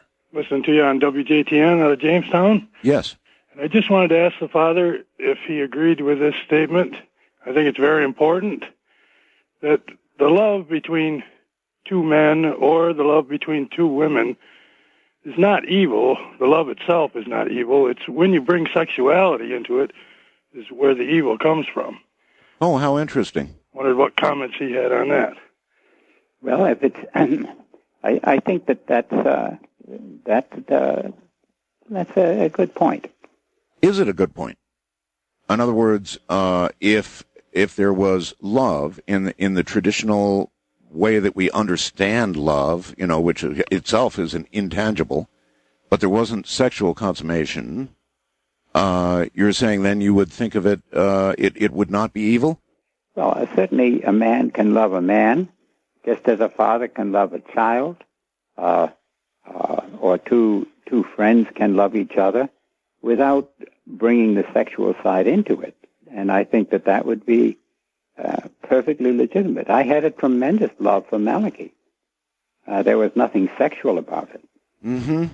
Okay, well, again, love, of course, is somewhat intangible. West of the Rockies, you're on the air with Father Kumaraswamy. Hi. Yes, good evening, Father. Richard here from Las Vegas. Art, you're the best. I have a question, Father, about when the Bible was first constructed in, I think it was the 3rd century, they picked from different books. I wonder what your feeling is about what they picked from and how they finally resolved it. Well, we know how they resolved it, but how you feel about that resolution. And if I can make a quick comment, if we went back to a Latin Mass, I'd be out the door in a flash. Well, I'm sorry you'd be out the door in a flash. I feel that way about the Novus Ordo. Well, anyway, getting back to your question, yes, I do discuss this as a chapter on Scripture in my book on the destruction of the Christian tradition. In the early part of the church, early days of the church, many different texts were read in the church, and some of them were of questionable value. And at the Council of Carthage, which was a relatively small, it's not an ecumenical council, but at the Council of Carthage in, I think, 790 390 or 370 around there. They went through all the various books and all the things that were read, and they picked out those that they were sure represented the teaching of Christ. And these became the New Testament.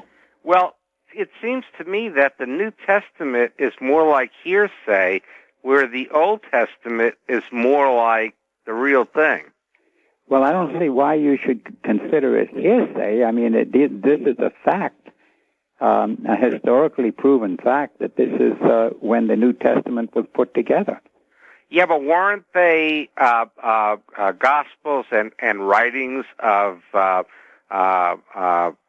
disciples who knew Jesus Christ, as opposed to things that he may have actually been alive and said? Well, the problem was that there were heresies in those days, and they often would take a writing, say a writing attributed to one of the other apostles, and they would insert passages in it which were not acceptable. And so, in order to be very careful to only have in the New Testament what was certain, they would eliminate things that were questionable. Okay. Father Amy Melinda Wilson, you know what? I just read her whole name, and so now I'm not going to be able to do the well, yes, I will. What the heck? Amy says, the guest had me until he started talking about women and their roles. Women have been priests in shamanic religions for thousands of years, and even God is female in many of them because she's the creator and giver of life. How dare him be so sexist? Well, first of all, I'm not sexist.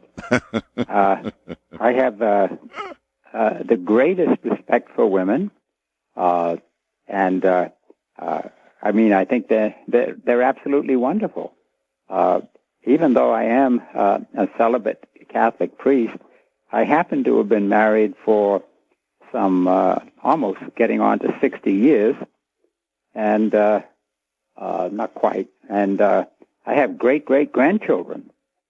So I have nothing but the greatest respect for my wife. And I look back at my daughter-in-law, and who has 4 children, and I am amazed at the virtues that she shows in the way of patience and love. I mean, this is not a sexist attitude on my part. Okay. Some view it, though, as sexist on the church's part, as you well know. That's a distortion. I think the church has always held women in the highest esteem because the Blessed Mother is the model of a perfect soul. Yes, but when you were describing why really only a man can be a priest, there was a moment there where, I don't know, I heard that, you know, as I listened to you, I heard that women cannot rise to the level of faith to be able to preach.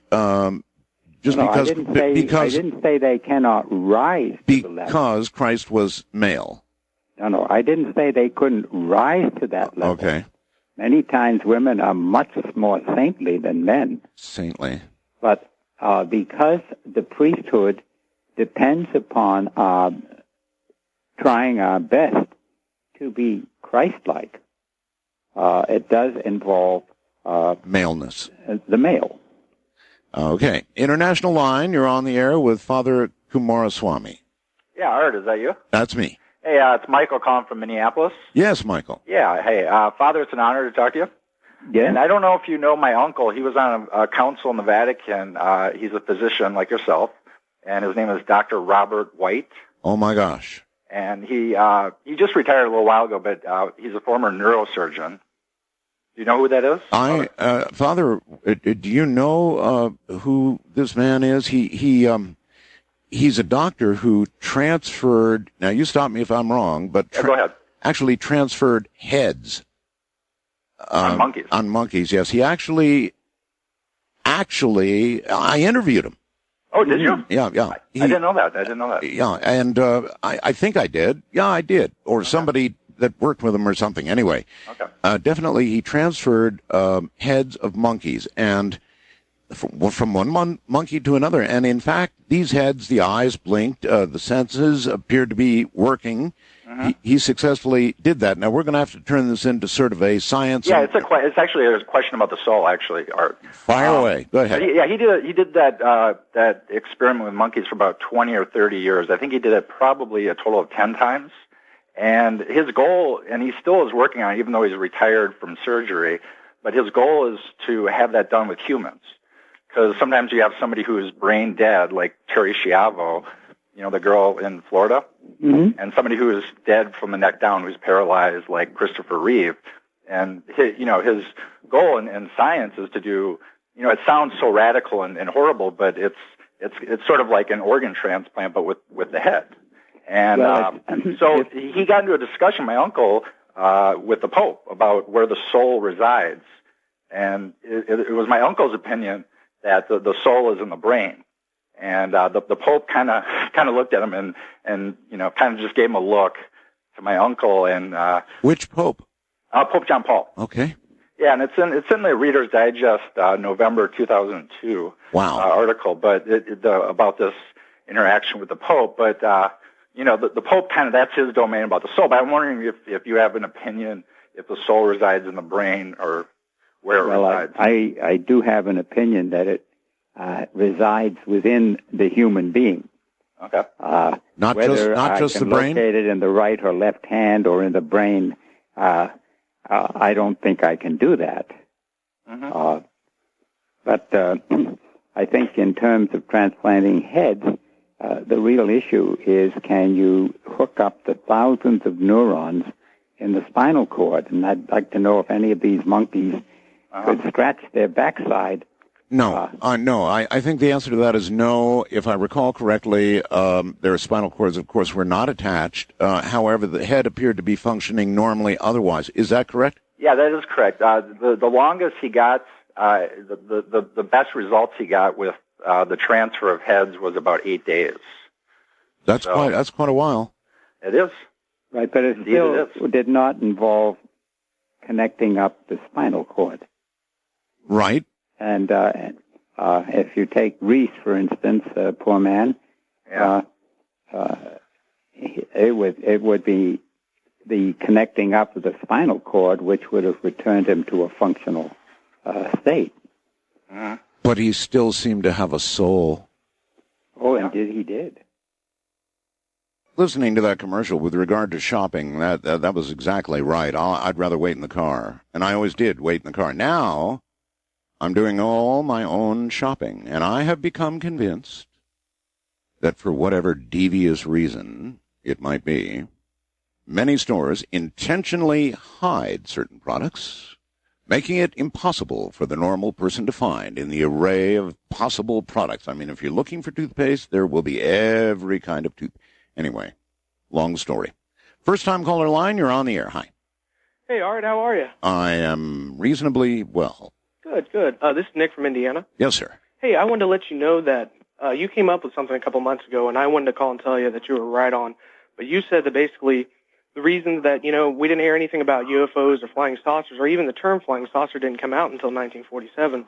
And you said, well, did the nuclear bomb have anything to do with it? Mm-hmm. Well, the one thing that is definitely constant in the universe is nuclear fusion. If you look at all the suns, most of them work off of that. Just by going out there and looking, we can see that. Totally no question about it. I think that any planet suddenly igniting a nuke, it would be like a flashlight going off in the dark, and if they were out there, they would say, ho, look at that, at least.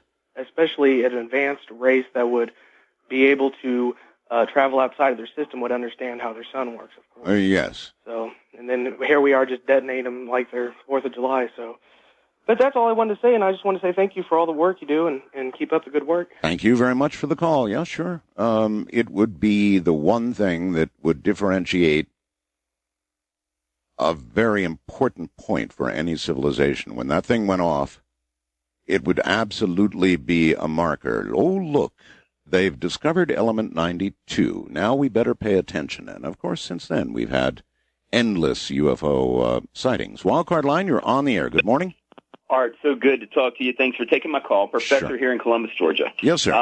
I wanted to refresh your memory about a few things. Last week with Aaron Donahue revealing that remote viewing was done with Luciferian help and demonic help. I just wanted to point out to you all those years ago when you first started interviewing Malachi Martin, the year would have been 1996. I remember where I was standing in my kitchen when Malachi Martin revealed that he had been called to the Pentagon on one of your interviews. He said that they had called him. Yes, he knew about remote viewing. They had called him to the Pentagon many times to do exorcisms from what some of those chaps had got from their demonic interaction. Well, do you recall the, well, I don't want to say debate, but discussion we had between Major Ed Dames and Malachi and Father Martin? Well, my cat just opened the door. He is so smart, Art. You know, I don't like cats, but listening to you all those years about cats, I've got a cat that can open doors. He can close doors. He'll sit down and give you his paw, and he'll talk to you. And you still don't like cats? I love him now. This little guy changed my attitude a lot. If I could turn up my mic volume a little bit, you'd hear my cats batting their heads against the door right now. I'm going to have to give in soon. Well, he was crying out there, but he pushed the door open. Bless his heart. He got in. And yeah, anyway, cats don't like closed doors. I'm going to send you a video of all the things he can do. He does so many things. Art, I've rolled a ball to him, and he rolls it back to me sometimes. And then he's fickle. You know, it depends on if he's in the mood. If he's in the mood, he'll come up to me, and he wants me to open all the drawers and all the doors so he can show me he can close them. If he's in the mood. Listen, I completely understand. Mine do the same thing. One of them will play ball with me and bat the ball back to me, and I'll just, and you know, in the bathtub. They love the bathtub. So to them, that's fun time. When I go in near the bathtub, they all line up, 5 of them, well, 4 of them anyway. All 4 line up, and they play ball. That's all there is to it. And they will run into the bathroom if they have determined that I'm in a mood to play ball with them. Cats are very, what's the right word? They're very discriminating, and I think that's why a lot of people don't have much to do with them, because they don't realize the subtle discriminating qualities of a cat. And I don't want to get into a dog versus cat thing because it's endless, but cats are rather more discriminating. East of the Rockies, you're on the air. Hello. Hello, Art. Hi. What a delight to speak with you again. Spoke with you a whole bunch of years ago, and it was a delight then, too. Uh-huh. So many things, but I do believe that there is a way that we can manifest a peace-oriented world. I really do. I think that we're going to be going through whatever challenges. I mean, we're in the midst of all of these challenges. We're going to go through them no matter what. But there are ways, and one is it's a multifaceted thing.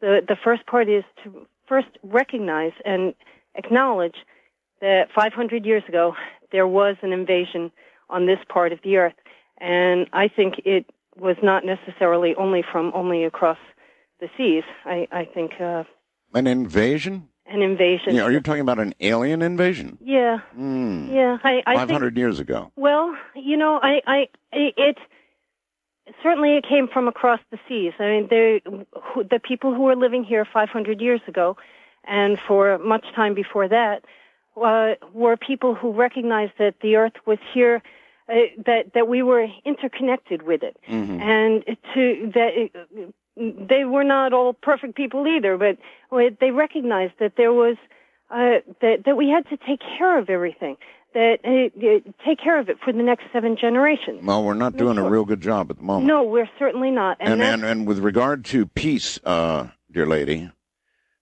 a lot of people, of course, have promulgated the idea of mass consciousness directed toward peace. What I worry about, and I know this may seem silly to you, I have now concluded and firmly believe that directed mass consciousness absolutely does work, but it doesn't always work as intended. So it could be, for example, that you would want you would study and just concentrate and go into all kinds of we could have millions of people concentrating on peace, and then it could all get turned around on us. I mean, there could be a big nuclear war, and then there'd be peace. Pieces. All I'm trying to say is that somehow, without knowing exactly what we're doing in directing mass consciousness, I really am concerned that we would do the wrong thing. I think we need to do investigation, very heavy investigation, into this area, and then begin to tentatively explore. West of the Rockies, you're on the air. Hi. Hey, Art. Hi. I think first of all, you're absolutely right. We're not smart enough to do mass consciousness Not stuff yet. Not yet. We just are not that clever. I have a bird story. Fire away. Okay. I was one morning I was sleeping and I heard this noise outside my window, and it was the most god-awful, what the hell is that? Kind of noise, yes. Oh, my God, And it wouldn't stop. I thought, is it a rusty door? Is it, what is this? Mm-hmm. I look out, and there's this goose. A goose. A goose. Now, that is unusual. Art. Yeah. This thing is just cackling away at me, right? And it won't shut up. Uh-huh. And I want to sleep. So I get up, I go outside, the goose... I was living in a trailer, so, you can hear people walking inside the trailer. The goose followed me. He was waiting in front of my front door when I went out. And just started cooing at me, Art, and I thought, what is this? Yeah. And when I was a kid, my brother and I were feeding geese at a pond, and my brother got his hand too close to the goose's mouth with popcorn and damn near took his hand off. So I'm scared of the goose, right? But before I know it, this goose has got his neck wrapped around my leg, and he's got his wing up, and he's patting me on the bottom. Patting you on the bottom? He is, and it's a true story. This is a true story. So this goose just wanted a gander. Adam, you know what? That's the truth.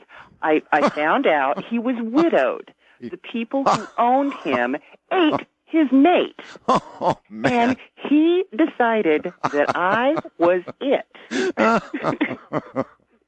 And he hung around for months and months and months and months. Really well. Followed me around.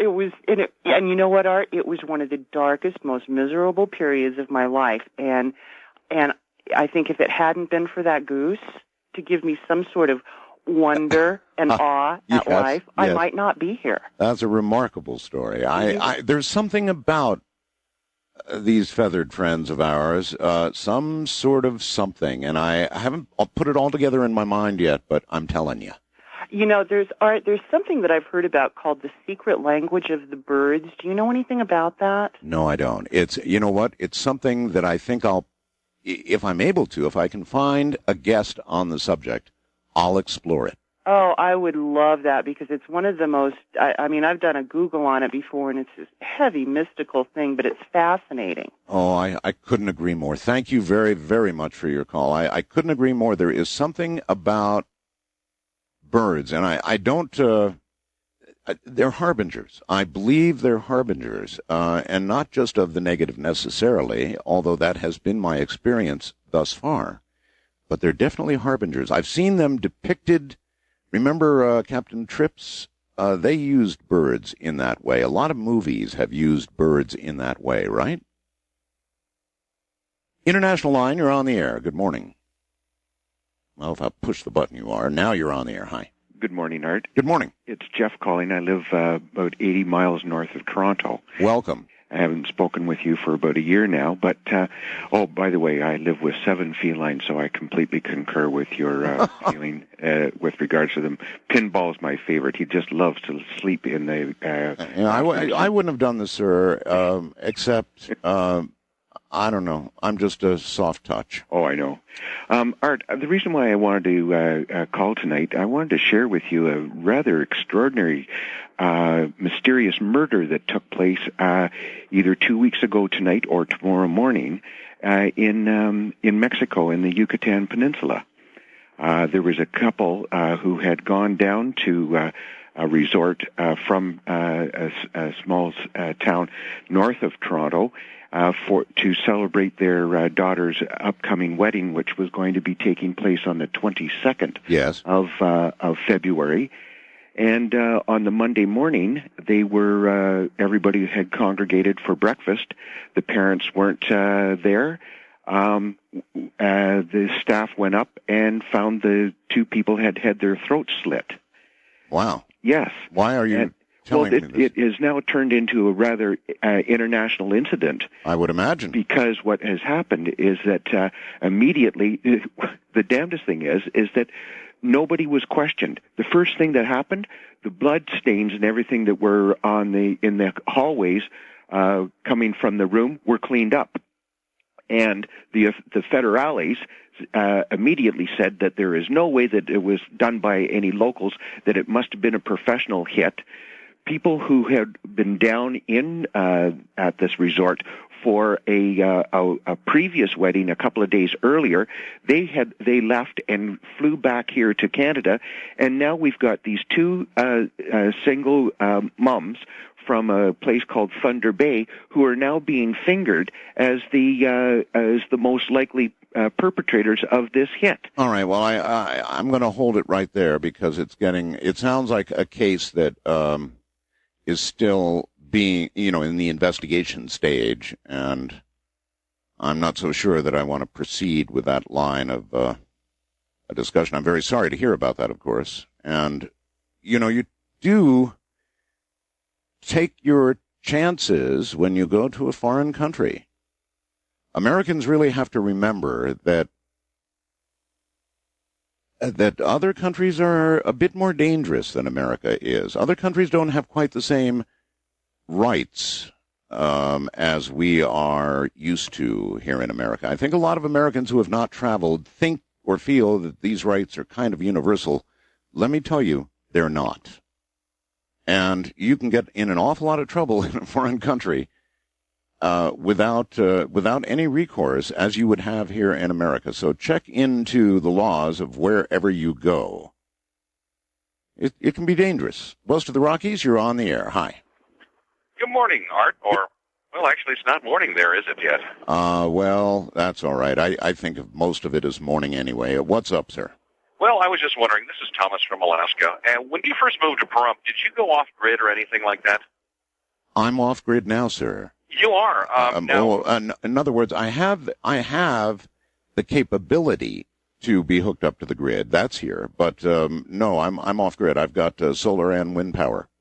Yeah, that's what I thought. I thought you had mentioned that years ago when I was listening to the show one night. I'm about ready to move a hop, skip, and a jump away from you over to Flagstaff, and I was just wondering if you have any good leads on how to get started into solar and wind power. Well, you're going to have to you're going to have to start to do some research, and the best thing you can do is get on the web. Oh, I've been doing that quite a bit. Yeah, and begin to investigate the cost of solar panels. Begin to investigate, be very careful when you get to the inverters you're going to use, assuming that you're going to use the power instead of selling it back. Is that correct? Yes. Uh-huh. So if you're going to use the power, you've got to be very careful about the inverters you get. You want to get true sine wave inverters, and if you get the right ones, and I don't want to, give a company name here, but if you get the right ones, you'll have better power, a more pure sine wave, better for your equipment, like CD players and that kind of thing, than the power company could ever deliver to you in a million years. Now, the sine wave, that's the nice round wave and not a square wave? Well, a sine wave is exactly that, sir, a sine wave. But what I'm saying is the purity of the power that you'll get will exceed that which the local power company can deliver to you many times. It'll be kind of dirty. There'll be some, type interruptions very quick. That's bad for electronics. So if you get the right inverters, you will enjoy very pure power indeed. Wildcard line, you're on the air. Hi. Hello? Art. Yes. Yes, I'm sorry. How's my connection, okay? Well, so far. Okay. A few years back, I remember it was a Thursday night. It was Wednesday night, Thanksgiving Eve. And you had on the attorney that was trying to prove that the government was involved in those triangles. Oh, yes. Well, I'm heading through New York City, and I'm looking up, and here is the lights coming out. It's like foggy, like maybe 100 feet, 200 feet up. It was like low visibility. The triangle's coming at me. Well, the light is coming at me, and to my right, another light is coming at me. Now, this is really weird because I'm saying this liner is very low. Now, this is New York City? New York City. Okay. I'm on 95 South going towards the Cross Bronx. Okay. And that's where you slow down to about 35, 40 miles an hour. Right. And there was a low cloud cover. Excuse me, I'm a little nervous. I'm speaking fast. Anyways, I see this very large, there's one light, and then it breaks into three. And to my right, I see another light, and I'm saying these two, whatever they are, they're going to hit. These, the lights are almost intersecting. Yes. And the light to my right stops, and it's a helicopter, and your huge triangular shape with three lights underneath goes right underneath it. With the light shining. It's going about 30, I would say seemed like 30 miles an hour. Very, very much like what I saw. And it was in, New York City.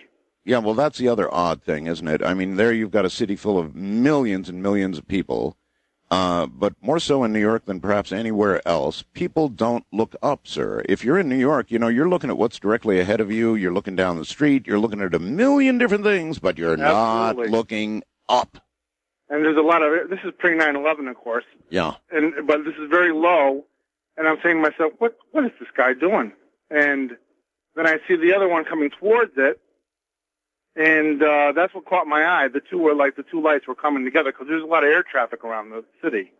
Sure. And I just thought that was very strange. And of course, the ironic thing is that you were speaking with, I think, Peter Gersten, his name is. Yes, Peter. And that was just strange. I thought I'd relate that story to you. All right. Well, I very, very much appreciate it.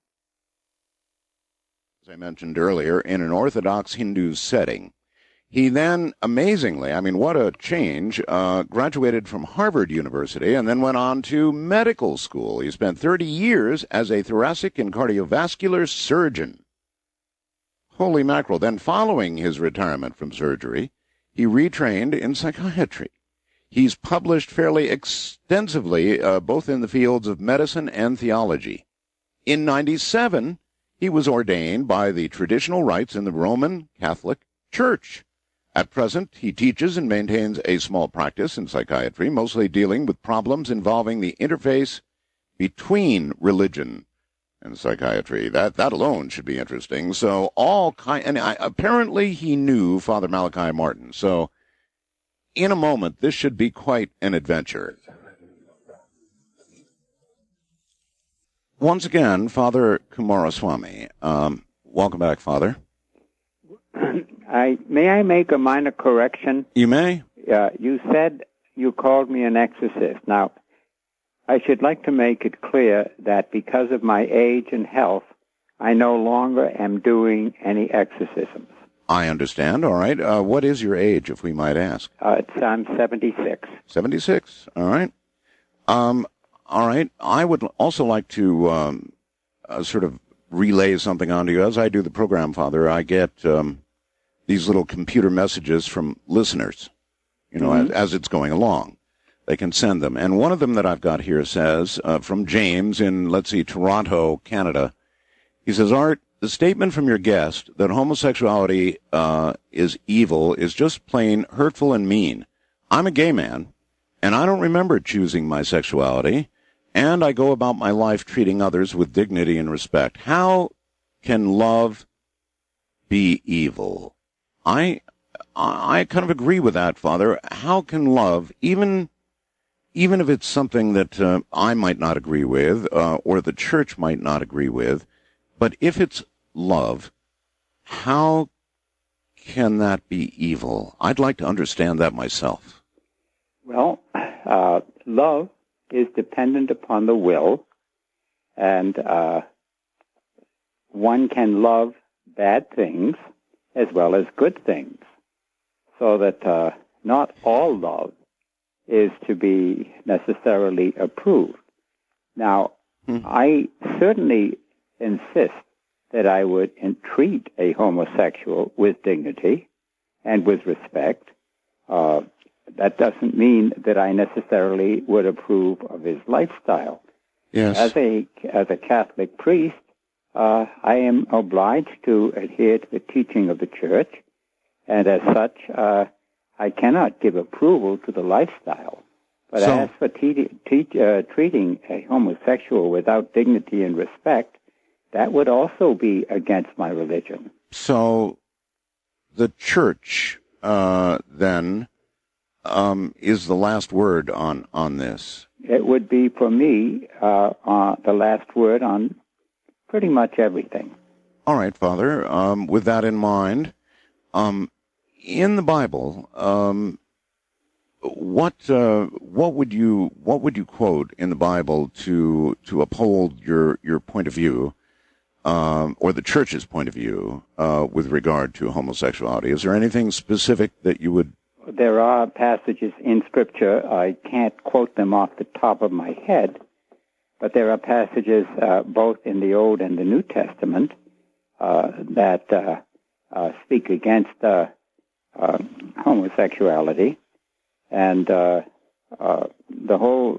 But I should also emphasize, because in my book on the destruction of the Christian tradition, there's a chapter that deals with Scripture, and it also deals with what's called tradition.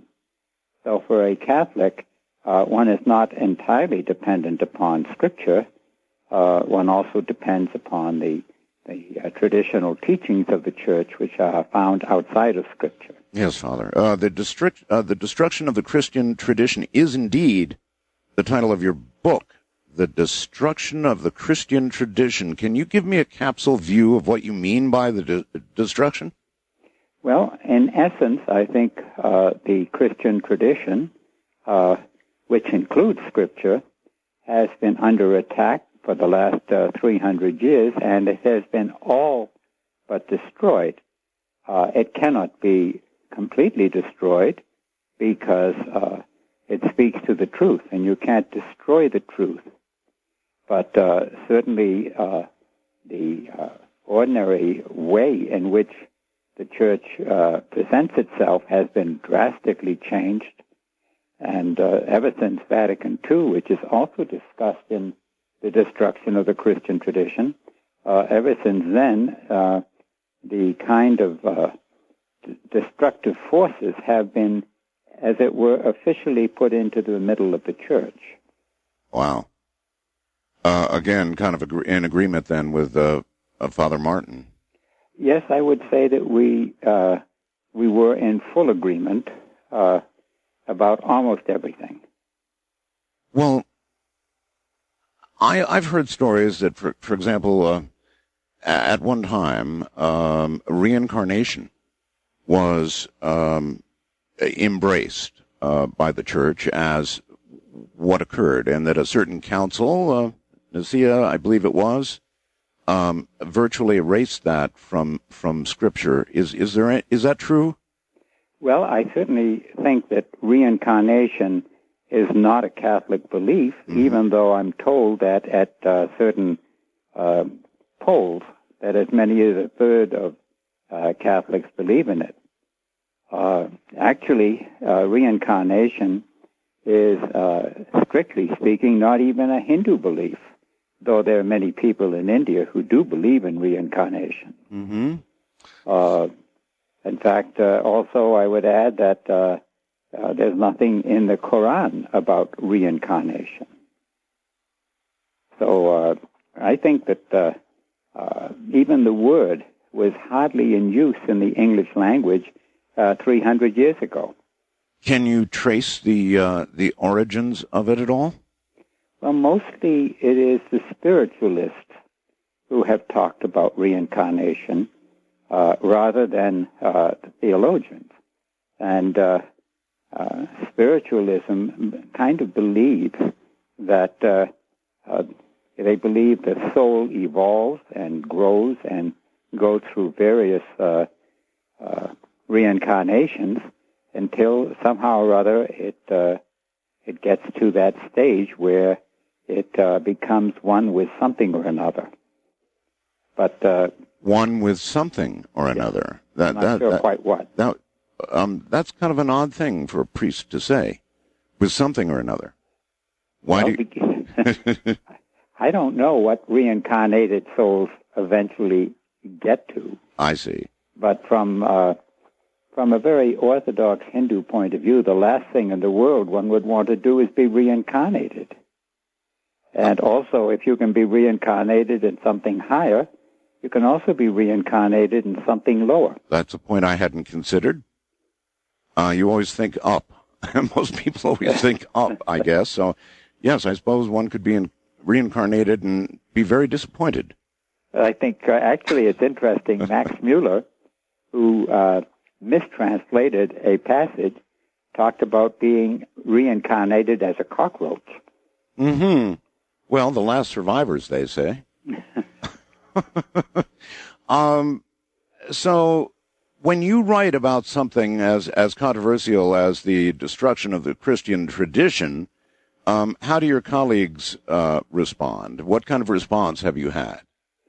Well, I can tell you that the first edition, which I put out, must be 20, 25 years ago, I was told by the bishop's associate that they were going to put me under interdict. What is that? That means that no Catholic can associate with me. Uh-huh. However, at that time I was in the practice of surgery, and I said that would be restraint of trade. Oh, really? And so the issue was dropped at that point. Restraint of trade. In other words, no Catholic could come to you for surgery. Right. Oh, my gosh. And while we're here, we'll come back to this, but while we're here, you have gone through in your life such an odd group of transitions that I really do have to ask about that. From Orthodox... See, I've had many reincarnations in this life. Yes, very good. From Hindu to medical school to 30 years in surgery as doing really rough surgery, thoracic and cardiovascular, rough stuff, and then into the priesthood. That just seems so non sequitur. I don't know. It's how did this happen to you? Well, I don't know if I can answer that. Things just happened. Yeah, I'll say. Most doctors, I interview a lot of scientists, Father, and doctors, and I must tell you that they lean more toward, frankly, not even a belief in God. Well, actually, probably 50% of scientists do believe in God. There have been all kinds of statistical studies, and, I think we all believe in something. When I was actively in practice, they used to call me a believer and themselves unbelievers. And that's not really true. They all believed in all kinds of things. Yes, but there's something about science and medicine that seems to have so many scoffing at religion in general. I'm not sure what it is. I guess science is being able to prove things. Absolutely being able to conclusively, scientifically, put your hand on it, prove it. Here's this and here's why it is. And we can do the math and we can figure it out. And of course, religion is none of that. It's faith. Well, certainly religion requires faith, but I think that it also follows from a certain amount of common sense. Give me the common sense part of it. Why is it common sense to have faith? For one thing, I think every human being has something in him that distinguishes between truth and falsehood, between reality and unreality. I agree. Between what's good and what's bad. I agree. And, we can't measure that. We can't put our finger on it. We can't look and see what the DNA has. So there is something, as it were, that deals with the mystery of life. Science cannot produce life. It can certainly work with life and change things. Good point. But there are things that science cannot speak to. And I think that the confusion is that that some scientists want everything to be something they can measure. That's correct. And there are things in life, like love, which can never be really measured. Well, if we could measure it, then we'd know if the love that this homosexual gentleman claims to have for his mate is the same quality of love that a man might have for his wife. And if we could measure it and be sure it was the same, then I don't know how it could be evil. Well, if we could measure it and we're sure it was the same, then I think you would have an argument against it being evil. Aha. I don't know how you'd go about measuring love. Oh, I don't either.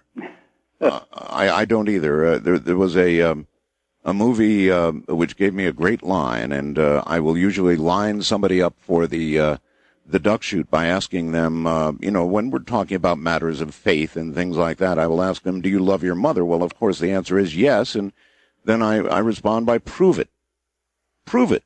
Well, you can't prove you love because you just can't. Well, I agree with you. So that's the problem of dealing with someone who says that they love something. I think Augustine speaks about the fact that some people love cockfights, and that you can love something that's not good. Now, of course, someone will immediately say, "Oh, cockfights are wonderful." Father Malachi Martin frequently said to me, or one time at least, certainly said to me, that many people, many people, are what he called perfectly possessed. It was an idea that really resonated with me, that in essence they've made their deal with evil, whatever deal that is. They may have not said a word aloud. They did it quietly within their own brains and simply made a deal with the devil that they would be successful in life, that they would do well, they would get love, that would whatever. And that deal is well in place and working, and he called them perfectly possessed and said he knew them when he passed them on the street. Well, he did have the gift of discernment. Yes. And I can remember walking down the street with him one day when he said those two people who passed just were involved in a murder. And I kind of looked at him strangely and said, "Wow, well, how do you know?" And he said, "Oh, my angels told me." Because I think he was trying to deflect from any sense that he had particular abilities in this direction. But he did have the gift of discernment, which has come out in stories that people have told me about when he heard their confessions and so forth. There is no question that he had some sort of gift. I wonder, and it's a strange thing to wonder, Father, but I wonder if, in fact, he did have a gift that some of us would call in the paranormal realm, but because of his background and because of his